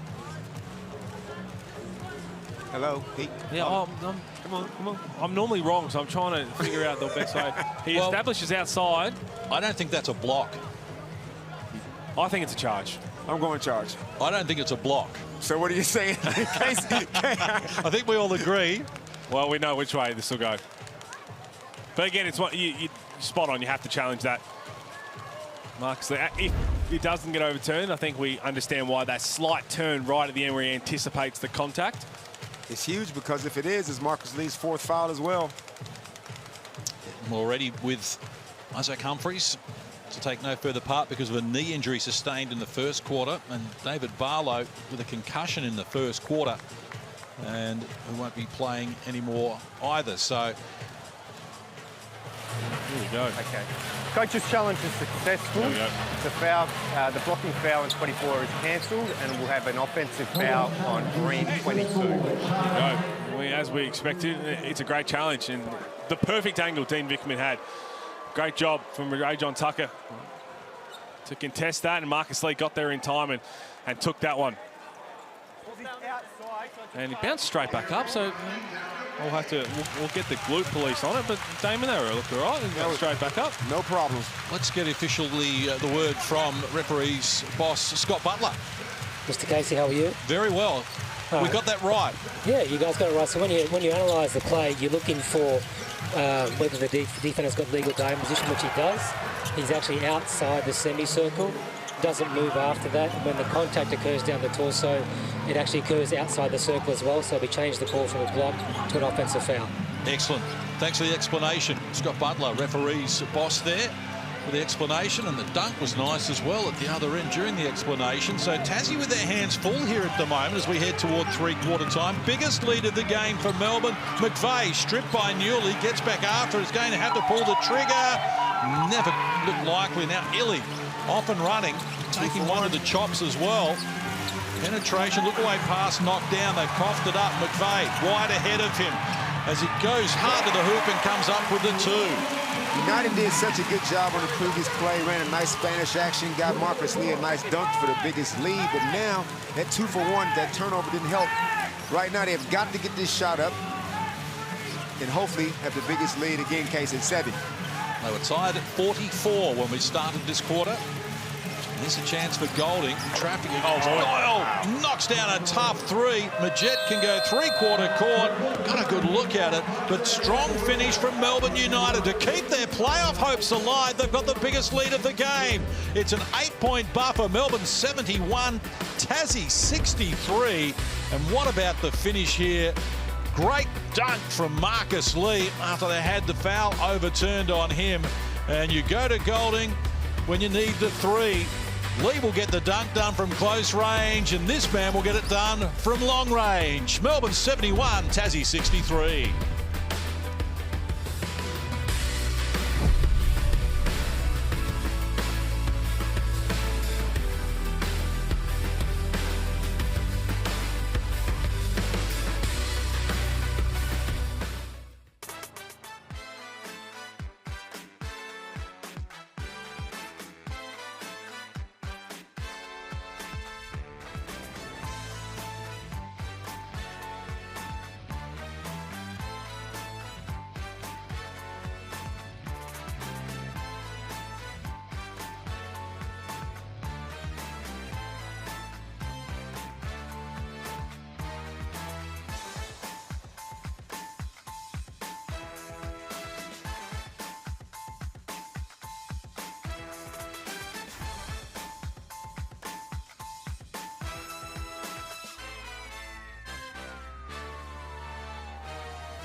My State Bank Arena in Hobart. We have got a good one going here as Melbourne United look to keep their slim playoff hopes alive in 8th position, but can draw level with 11 wins at Tassie if they can maintain the advantage they've opened up here. It's a buffer of 8 points, biggest margin that we've seen at any stage, Damon Lowry. United have done a fantastic job. They're playing desperate basketball. They're playing for their basketball lives right now. They're doing everything right. Even in that 3rd quarter, they scored 27 points that 3rd quarter. They got themselves to the foul line. They're running efficient offense, and obviously CG43 got loose.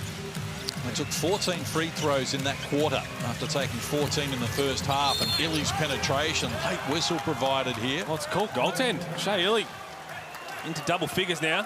Shea Illy, Chris Golding, Marcus Lee logging some very heavy minutes in this game. There you go, there's the answer. Hit the backboard. Double figure lead for the first time. JackJumpers 5 and 4 at home, being challenged here. Need to come up with something good. Here's Kelly. Hard to the rim. Talked out of the points. Marcus Lee was good again there. Shea Illy, he's been terrific. We know what he does defensively, but 10 points. He's got 5 rebounds, 8 assists. All deflected. They keep it alive. Shot clock rolls to single digits here. Golding. And Steindl, haven't seen a lot of it. Golding knocks down another 3. He's got a game-high 22. Here we go. Oh, my. The guy that we forgot was playing early. Oh, I don't know. We forgot Case. But he's sitting on 22 just like that. The previous possession, Marcus Lee doesn't get a step, but he changes his shot, comes down, and Golding gets loose. You can't be too close to this guy. He needs no space whatsoever as we see some nice footwork. Oh, boy. Hello. From no space to creating a lot of it, Milton Doyle. And this was my question. So Chris Golding He's got off a bit now. 22 points, 5 of 9 from 3. Normally, Scott Roth has Matt Kenyon or Sam McDaniel really to try and stick with Golding and not let him get a touch. Clint Steindl, for as good he is on the offensive end, he's not a well-renowned lockdown defender. Hilly, shot clock at 5. Good hands there from McVeigh. Just deflected the pass, forced the error. Newley coughs it up. Turnover number 9. And those are the possessions of your Melbourne United. As we look at the Amy replay, look at this from Chris Golding. Off balance, didn't know where he wanted to go to. Doesn't matter. Man down, and then this creating all that space. That's Millen Doyle, but you've got to run a better set to get Chris Golding a look, or at least to touch the ball. And if somebody else wants to help off, he'll make the extra pass. When these teams played 6 weeks ago, Golding had 21 on 5 of 9 threes. He's got 22 on 5 of 9 threes here. Again, shot clock rolls to single digits. Doyle steps outside the three-point line. He got back-to-back triples. They did a good job on him early, but this is big shot Doyle. It's the moment. Exactly, it's the moment. Shea Lee has gone to the bench with Marcus Lee. Two guys who have been terrific for Melbourne United, and Milton Doyle starting to get a bit of freedom about himself. Doesn't think there's anybody else on the floor who can stop him right now. Tom Mays with it against Doyle. Now attracted Kelly's attention. The pass was blocked there by Majette. Took on Tucker. Whistle on the play. You may want to talk about this one as an unsportsmanlike foul as well. A normal foul on 59 for a grab on the there's no need to look at this one, Do you have surely. anything to suggest he was in transition?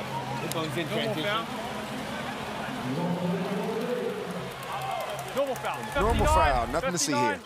Hold. Just threw it straight to Josh Majette.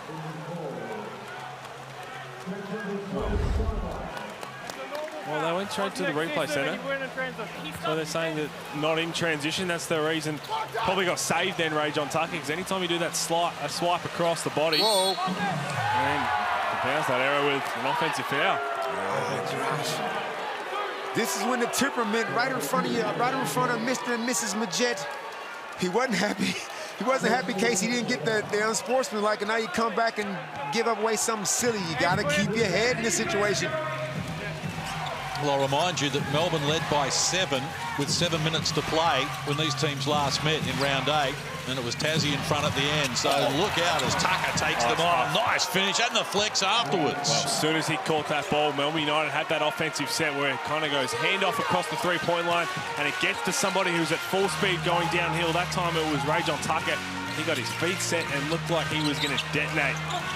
First score since half-time for Tucker, and muscling up there with Kelly adds to his tally. That's his first field goal in the game. Kelly hasn't seen a whole lot of playing time since that first quarter barrage off the offensive glass, but Scott's going to him this stage mostly for defense. But right now, I'm interested to see how United run offensively. Good ball movement, kick. Yeah. That's butter. You got to be efficient with this lead. That's Brad Newley's shot. Turning the corner, getting on the rim, and corner 3 balls. There's Doyle forcing the issue, drawing a foul as well. So, this is what we assumed. It wasn't going to take long on the bench. There's that foul, and then here's Ray John Tucker. That's a really tough finish. You need at least 40-inch vertical to be able to hang like that. You take the contact in the chest, defense comes down, you still in the air. Good finish by Ray John. Doyle 1 of 2 from the free throw line, but 88% this season. Margin is 10. 6:21 to play. Tassie, well, they're one of 3 teams who have come from double figures down in the last quarter to win this season. Adelaide have done it. Tassie have done it. And Cairns has done it 3 times. Yeah, it's Cairns' calling call, but as we know, Tassie is not over until that clock says 0-0-0. Margin at 8. 6:20 to play.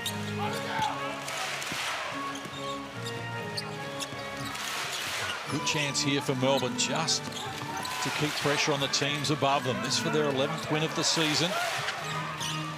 They've won 4 of their last 5, 5 of their last 7. It's their best patch of form that they've had, and they're doing it with Lee swinging off the rim upstairs. He's got 18 on 9 of 11 shooting. Good patience by the United, a little bit of a dribble weave. They didn't do anything silly. Took 22 seconds off the shot clock and then get it dunked. That could be backbreaking. Doyle, McDonald, looked off the D and is now fouled by Tucker. Going to be his 3rd personal. When you consider Melbourne United lost Isaac Humphries in the opening quarter, and along with David Barlow, and have been doing it shorthanded ever since. Look at him. It's been an excellent effort. What's he listening to? Hardest working man in show business. He's got the headphones on. What music? He's trying to G himself up for a night in Hobart. Fellas, listen. Can you hear me? We got you. Hey, fellas, listen. I can't hear a thing here. That's why I had to put the headphones on.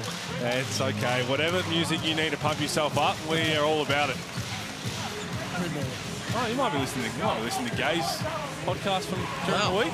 I might need those in Adelaide tomorrow, the way the 36ers fans are carrying on at the moment. And that comeback win last night and against New Zealand tomorrow, it's really hard to hear anything. In fact, you can probably hear the crowd from Hindley Street. Well, there's been crowds everywhere. Look, MyState Bank Arena now. Adelaide, we've seen what's happening at Kudos Bank Arena. The game coming up is going to be jam-packed as well. We missed a flop warning on Ray John Tucker. McVeigh, Tame's trying to strip him of it. Did well to control it. Dangerous Steindl outside, can't convert. He's none of 3 from the field, none of 2 from deep in this game. They dodged the bullet then, United. I'm just saying. XRM took that early shot. Now, yes, that's a shot that he can make. But do you want to take it in the first 5 seconds of the shot clock, or do you want to wait till the next 15 seconds? I think certain guys. Well, this man does. They've got red numbers on the shot clock now. Golding pulls the trigger. Well done, Steindl, to work at the advantage of McVeigh. And another chance here for Tasmania, but they're down 10, less than 5 to play. The time is now for Milton Doyle, and he's too hard off the window. And here now, look who's walking to the scores table, Shea Illy. Sat longer than I thought Shea Illy would. Like 24 minutes. Another quick shot, you better make it. Couldn't get it done. I don't mind that one compared to the other one, because in the first 5 seconds, Pete. That mid-range is his game. I think that might be his understanding his thing. Shea Illy coming to the bench. This is what it leads to. Yeah, you're spot on. You are spot on. Can I bring up a quote that Brendan Joyce said once upon a time? He looked at me, I took an early shot. We had a lead. I took the early shot, and I made it. And Brendan said, you better have made it, because if you miss it, it's a bad shot. And it didn't make any sense to me at the time, but now I understand. The same shot you can get in the first 5 seconds, you can get in the next 15 seconds, as Xavier stuck with it, because he is who he is. That was the 3rd time that he's just taken off his own bat. So he's going to have to make this free throw and then go sit down. Oh, that was late in the shot clock. So this is where you trust him to go and get a bucket, because that's what he can do really well. That's a good finish. 4 minutes to play. Melbourne on top, 85-75.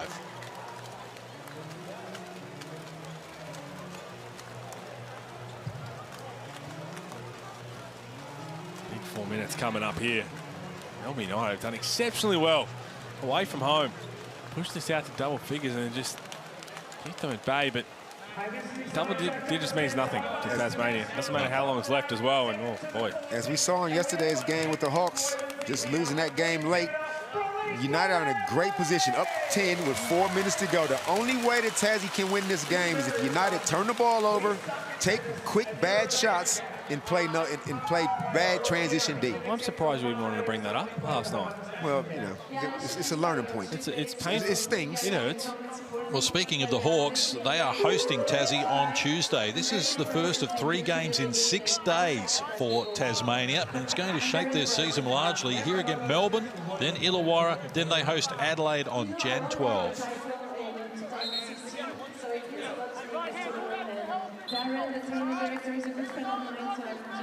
Been a hell of a performance by Melbourne United. They lead it by 10 here, largely off the back of that 3rd quarter where they outscored Tassie 27-19 and took 14 free throws and found a way to keep it ticking over when Tassie couldn't. And now they are within touching distance of their 11th win of the season. As we mentioned off the top, 15 wins we think will get you that postseason appearance. So they've got a game against the Bullets to go, and they've got 2 games against the 36ers and then 2 games over in New Zealand. And they're going to have to, you think, if they take care of business here, they're going to have to get one of those New Zealand games. If they get in, they've earned it. Yep.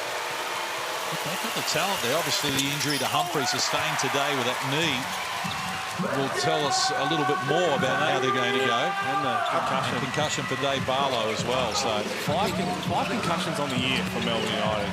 It's really tough. Doyle, the go-to man here in the last quarter. He's now scored 10 of their 14 points in this quarter. It's going to be an easy 2 down the other end. That's how you break pressure. Break it to score. Good pass from Mason Peeling. He learnt from his pass and nearly hit the roof in the first quarter. I think X missed that free throw on purpose to stay in the game because he saw Shea Illy over there checking in for him. Normally I'd agree, but he is a 50% free throw shooter. But they need Shea Illy into this game because Milton Doyle's got off a bit. 17 points. Then he gets Shea Illy back in, subbing into the game now. Good hustle there. They've been a one-man band in this last quarter. 10 of 14 from Milton Doyle. Someone else has to buy into the equation here because it is slipping away from Tassie. Now Tassie's going to have to play kind of uncharacteristic and take quick shots themselves, where normally they would like to use the ball and use the shot clock, but now the situation calls for you got to speed it up a little bit. Cairns have been there and won in Tassie this year. New Zealand have been there and won. Brisbane got a surprise win down there a little earlier this season as well. And they've got their hands full here as Doyle fires once more. Had it straight, but couldn't get it in. Marcus Lee, what a presence he's been with Isaac Humphries out. He's played 28 minutes, got 20 points on the night, 8 rebounds. He's been fantastic. Oh, interesting enough, talking about Tasmania, someone else stepping up as Shea Illy. Really throws that one away, but I'll tell you what, this is where this man likes to operate. So they've had 11 players hit the floor, Tassie. 10 of those have played 10 minutes or more. They need some points and quickly. McVeigh picks up the dribble. Majette, long way from the rack. Melbourne with a foul to give here. Majette goes to McVeigh, and he knocks down the 3. Mason Peeling, you've got to stay attached. That drive from Josh Majette was going nowhere. Can't try and bite on that and allow Jack McVeigh to have his feet set. He's got a very quick release. His serve is coming. I already saw Newley getting up off the bench. You cannot make defensive mistakes late in this game with this lead. Peatling almost stripped of it. Shot clock rolls to 6, and now it opens for Peatling. He takes them on, draws a whistle. Oh boy, well this is going to have Scott Roth. And the hard thing is, when you think about challenging this one, he looked very clean up top, but does he have any sort of push up with his left arm? I had another look here. Oh boy. Oh my. Ooh. Scott Roth, you'd think you're probably going to have a look at this. If I'm Mason Peeling, I'm grabbing that rock and I'm shooting that free throw because it looks like he's the one who initiated the contact with his right arm.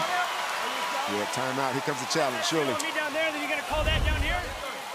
Big boy game, So Scott Roth, understandably a little hot about this. Coach's challenge is on. We've just seen Dean Vickerman win a coach's challenge in the previous quarter when a blocking foul was called on Marcus Lee. Challenging the pushing foul. And this one is going to get, this will be a successful challenge. Yeah, I think what we saw from all those angles, this is going to be overturned. Leonard Copeland, courtside. I'm sitting right under the basket. If this isn't successful, I'm giving it up. I'm giving basketball away. Well, I'll tell you what. Right forearm. Right, the contact is initiated from Mason Peeling with his right forearm. This is the angle that tells us the whole story. Clean up top, don't have to look at any of that, just that contact. And it looks like Mason Peeling with the right arm is the one that, because if he doesn't do that, unless they're saying there's some hip-to-hip contact, it didn't look like it. The only contact was Mason losing his balance in the air, purposely falling down. Sometimes you think if you fall hard, you might get the call. But this is why the coach challenge is in, for this exact reason. Big call with the game on the line. And there was definitely contact, which you understand why the referee called that initially, but this is why the challenge is there. The coach's challenge is successful. The contact is drifting off the arm. The referee commenced with a jump ball. There you go. We didn't lose Copes in this one. Copes is still with us. So they changed the call here. And, of course, you've got an opportunity with Hungry Jack's to whopper your way to LA. Grab any large burger meal at Hungry Jack's and enter your receipt code to win 4 tickets, flights, spending money and accommodation. Get to a game in the USA. It is all good for you there. hungryjacks.com.au/whopper-LA for more details. And with the way the coach challenge is, because the ball was up for grabs afterwards, they restart with a jump ball. And Melbourne United get it back anyway. So if there's 2 points here, we just all wasted about 20 seconds. Kings Wildcats still to come a little later tonight from 8 p.m. Eastern. But right now, Melbourne trying to eke out their first win against Tassie this season after dropping 2 at home. Golding out of control, couldn't convert. And a chance here now for McVeigh. Wants Majette. Found an opening down low, bounced into Tucker, and a double dribble violation is called on Majette. If anything, it looked like it might have been a bit of a carry. Majette doesn't like it. I thought he made a good little hesitation. Oh, I thought it was a carry. Carry, shuffle your feet, whatever call you want is a violation. He's going to get the ball back. Josh is an angry little ant sometimes, isn't he? Little ant? Angry little ant. Yeah, that works. He's a jack jumping ant. Look at this. Horses, great hustle. They don't know how to quit. Jack jumpers do not know how to quit. You now got to take care of this basketball. Can't turn it over late. But Melbourne up 7. They started this quarter with an 8-point edge. They've got to within inside 2 minutes. Here with a buffer. Let's see what Milton Doyle and the Tasmania Jack Jumpers can come up with. McVeigh back to Doyle. In the paint, tough shot with the left hand, talked out of it. Well done, Lee grabs another rebound. And well done, Shea Illy. That's what we talk about. Milton Doyle, the times when he's got off and put some points on the board, Shea Illy's been sitting down. Newley takes it from Illy. Shot clock to single digits now. Tucker needs help, provided by Newley. Works into the paint. Couldn't finish it though, and here come the Jack Jumpers once more. Desperate for a score in this play phase, and Doyle decides the 3-ball is the way to go. Loves the clutch, does Milton Doyle. 20 points on the night. Oh man, he is just so tough. The United came down and used up 23 seconds. Newley attacked the rack, but then in transition, they use up 5 seconds and give up a 3. Shea Illy just bagging up as if he wouldn't take this shot. A late contest, too late. Doyle hit the go-ahead basket against Melbourne when they played in round 8 with 30 seconds to play. But this has been a great seesawing affair, and Chris Golding's had plenty to say in this game as well. At 11 points in the third where Melbourne made their run. It's been good here on 5 of 11 from deep. Oh, he's been terrific. Again, another one who doesn't need any space to operate right there. Close out from Jared Weeks right in the grill. Doesn't matter. Fly by.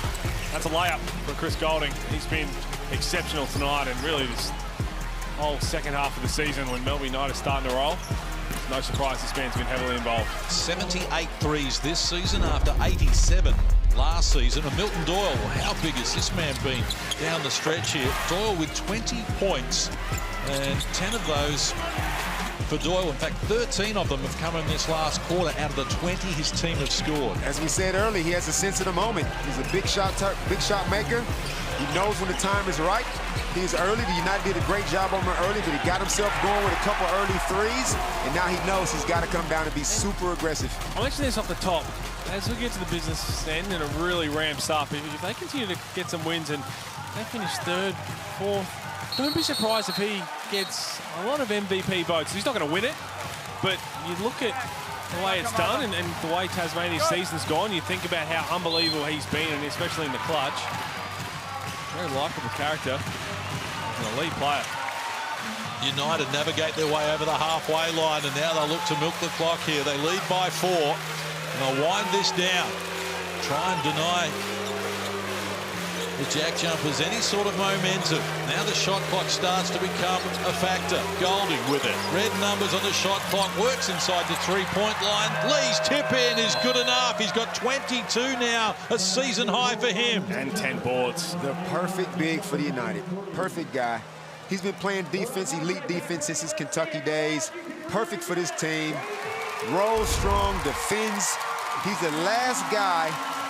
When the shot goes up, he goes, I'm just going to stand right here and be 7 feet tall. Yeah, he's definitely one that I'll be having that conversation with to get next year as soon as possible, because you don't have to throw him the ball. They never throw the ball to him and say, go one-on-one. He's always in the right position for a dump-off. He's worked on the offensive glass. He's got 3 rebounds, and he's had to step up big in terms of minutes played tonight. 31 minutes played. Isaac Humphries getting injured early, and he has delivered in spades.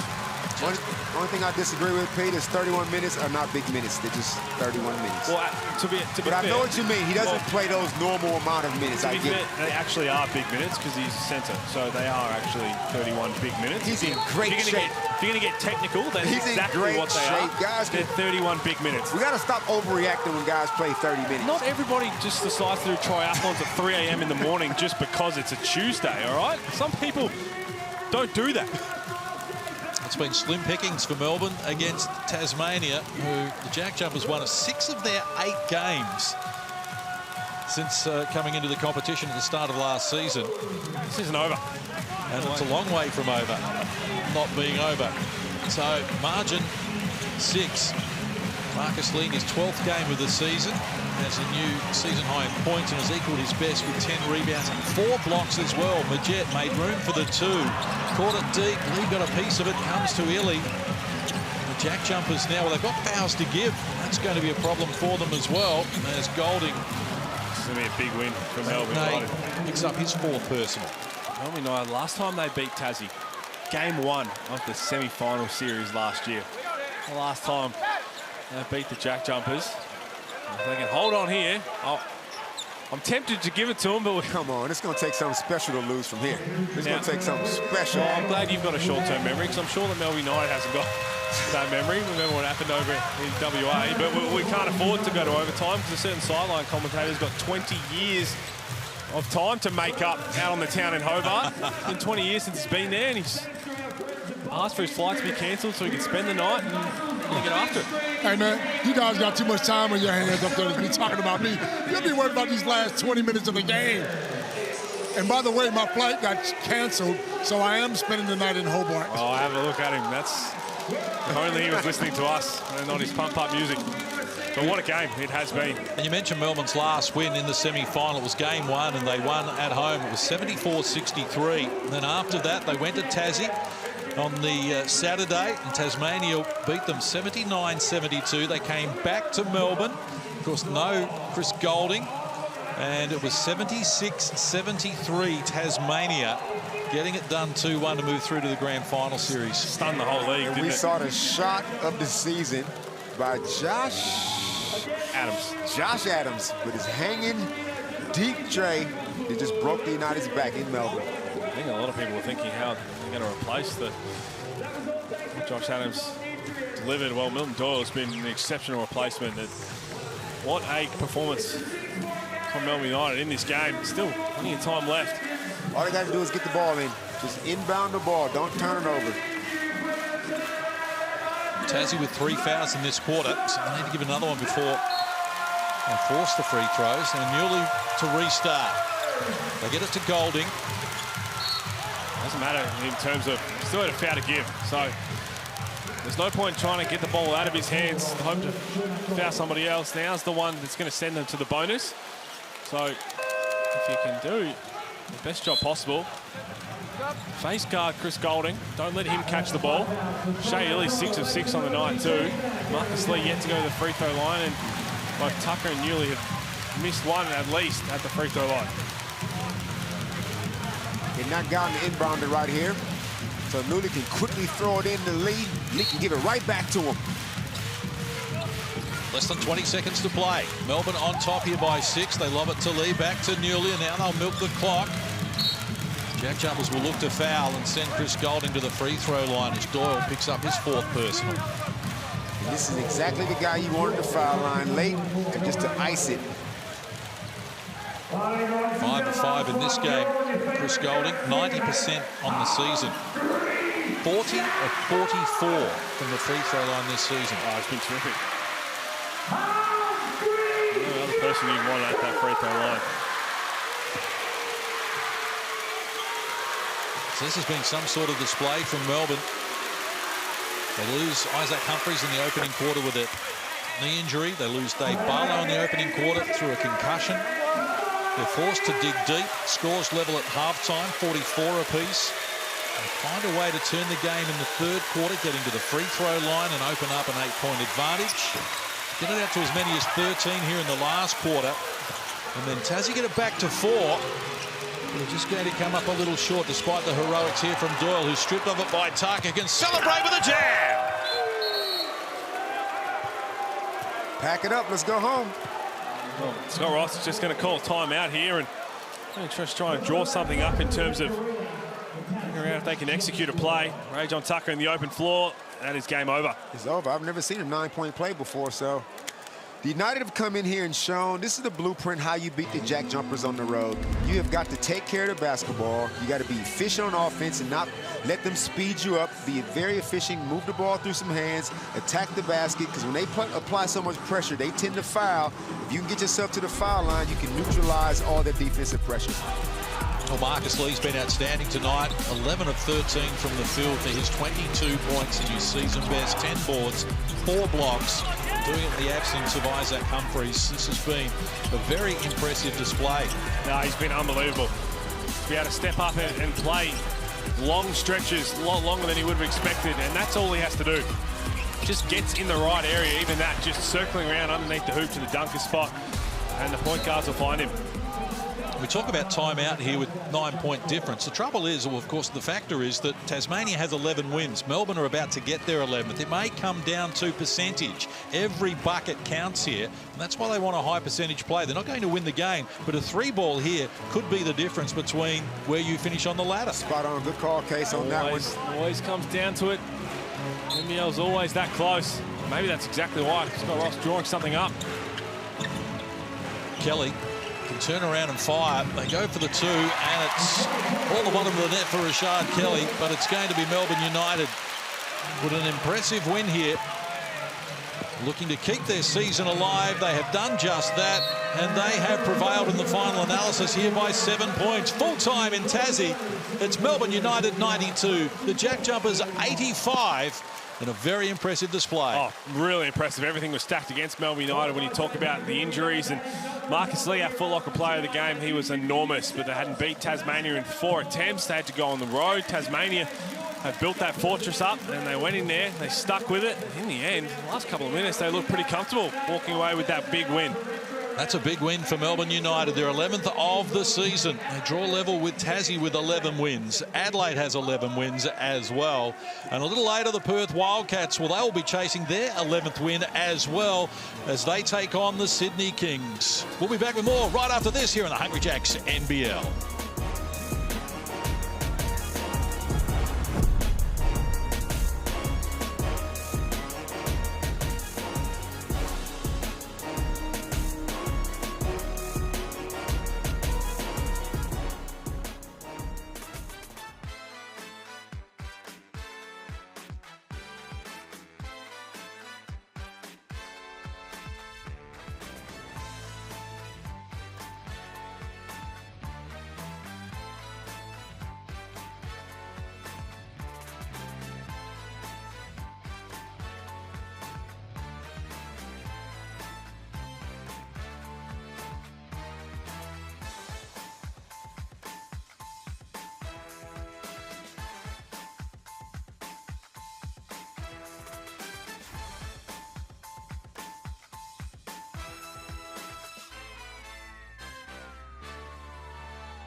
Important win for Melbourne United to keep their playoff hopes alive, and they did it coming from behind there and were down in that third quarter and arrested the lead from Tassie and get the job done. So that's now 5 of their last 6, 6 of their last 8, Pete Hawley. They're right in the mix at the moment. Well, it becomes a simple equation if you're Melbourne United. You just got to keep winning. If you want any chance to play in the postseason, you just got to make sure that you keep ticking off wins. The schedule doesn't get a whole lot easier when you've got to go to New Zealand twice, but they do play Brisbane, they play Adelaide twice. Marcus Lee, what a performance when they needed somebody to step up besides Chris Goulding with some key injuries. He was unbelievable tonight. Equalled his season high in rebounds and blocks and came up with a new high in scoring with 22 points. Great effort from him. They did it with undermanned, but they've handed Tassie their 10th loss of the season. It's tightening up. Well, it is. I mean, they had 9 offensive rebounds, did Tassie, in the first half. They had 1 in the second half, so they really tightened that up, and it's going to get enormous down the business end, and I can't wait for this next game, Case. Looking forward to that. Dean Vickerman and Melbourne get the job done in our first game. It's Sydney against Perth coming your way a little later after the crossover. Trust you've enjoyed our coverage. It was a great game here in the Hungry Jacks NBL. On behalf of Damon Lowry, Pete Hawley, Leonard Copeland at sideline, and all our hardworking crew behind the scenes, I'm John Casey. We'll see you again soon here on the Hungry Jacks NBL.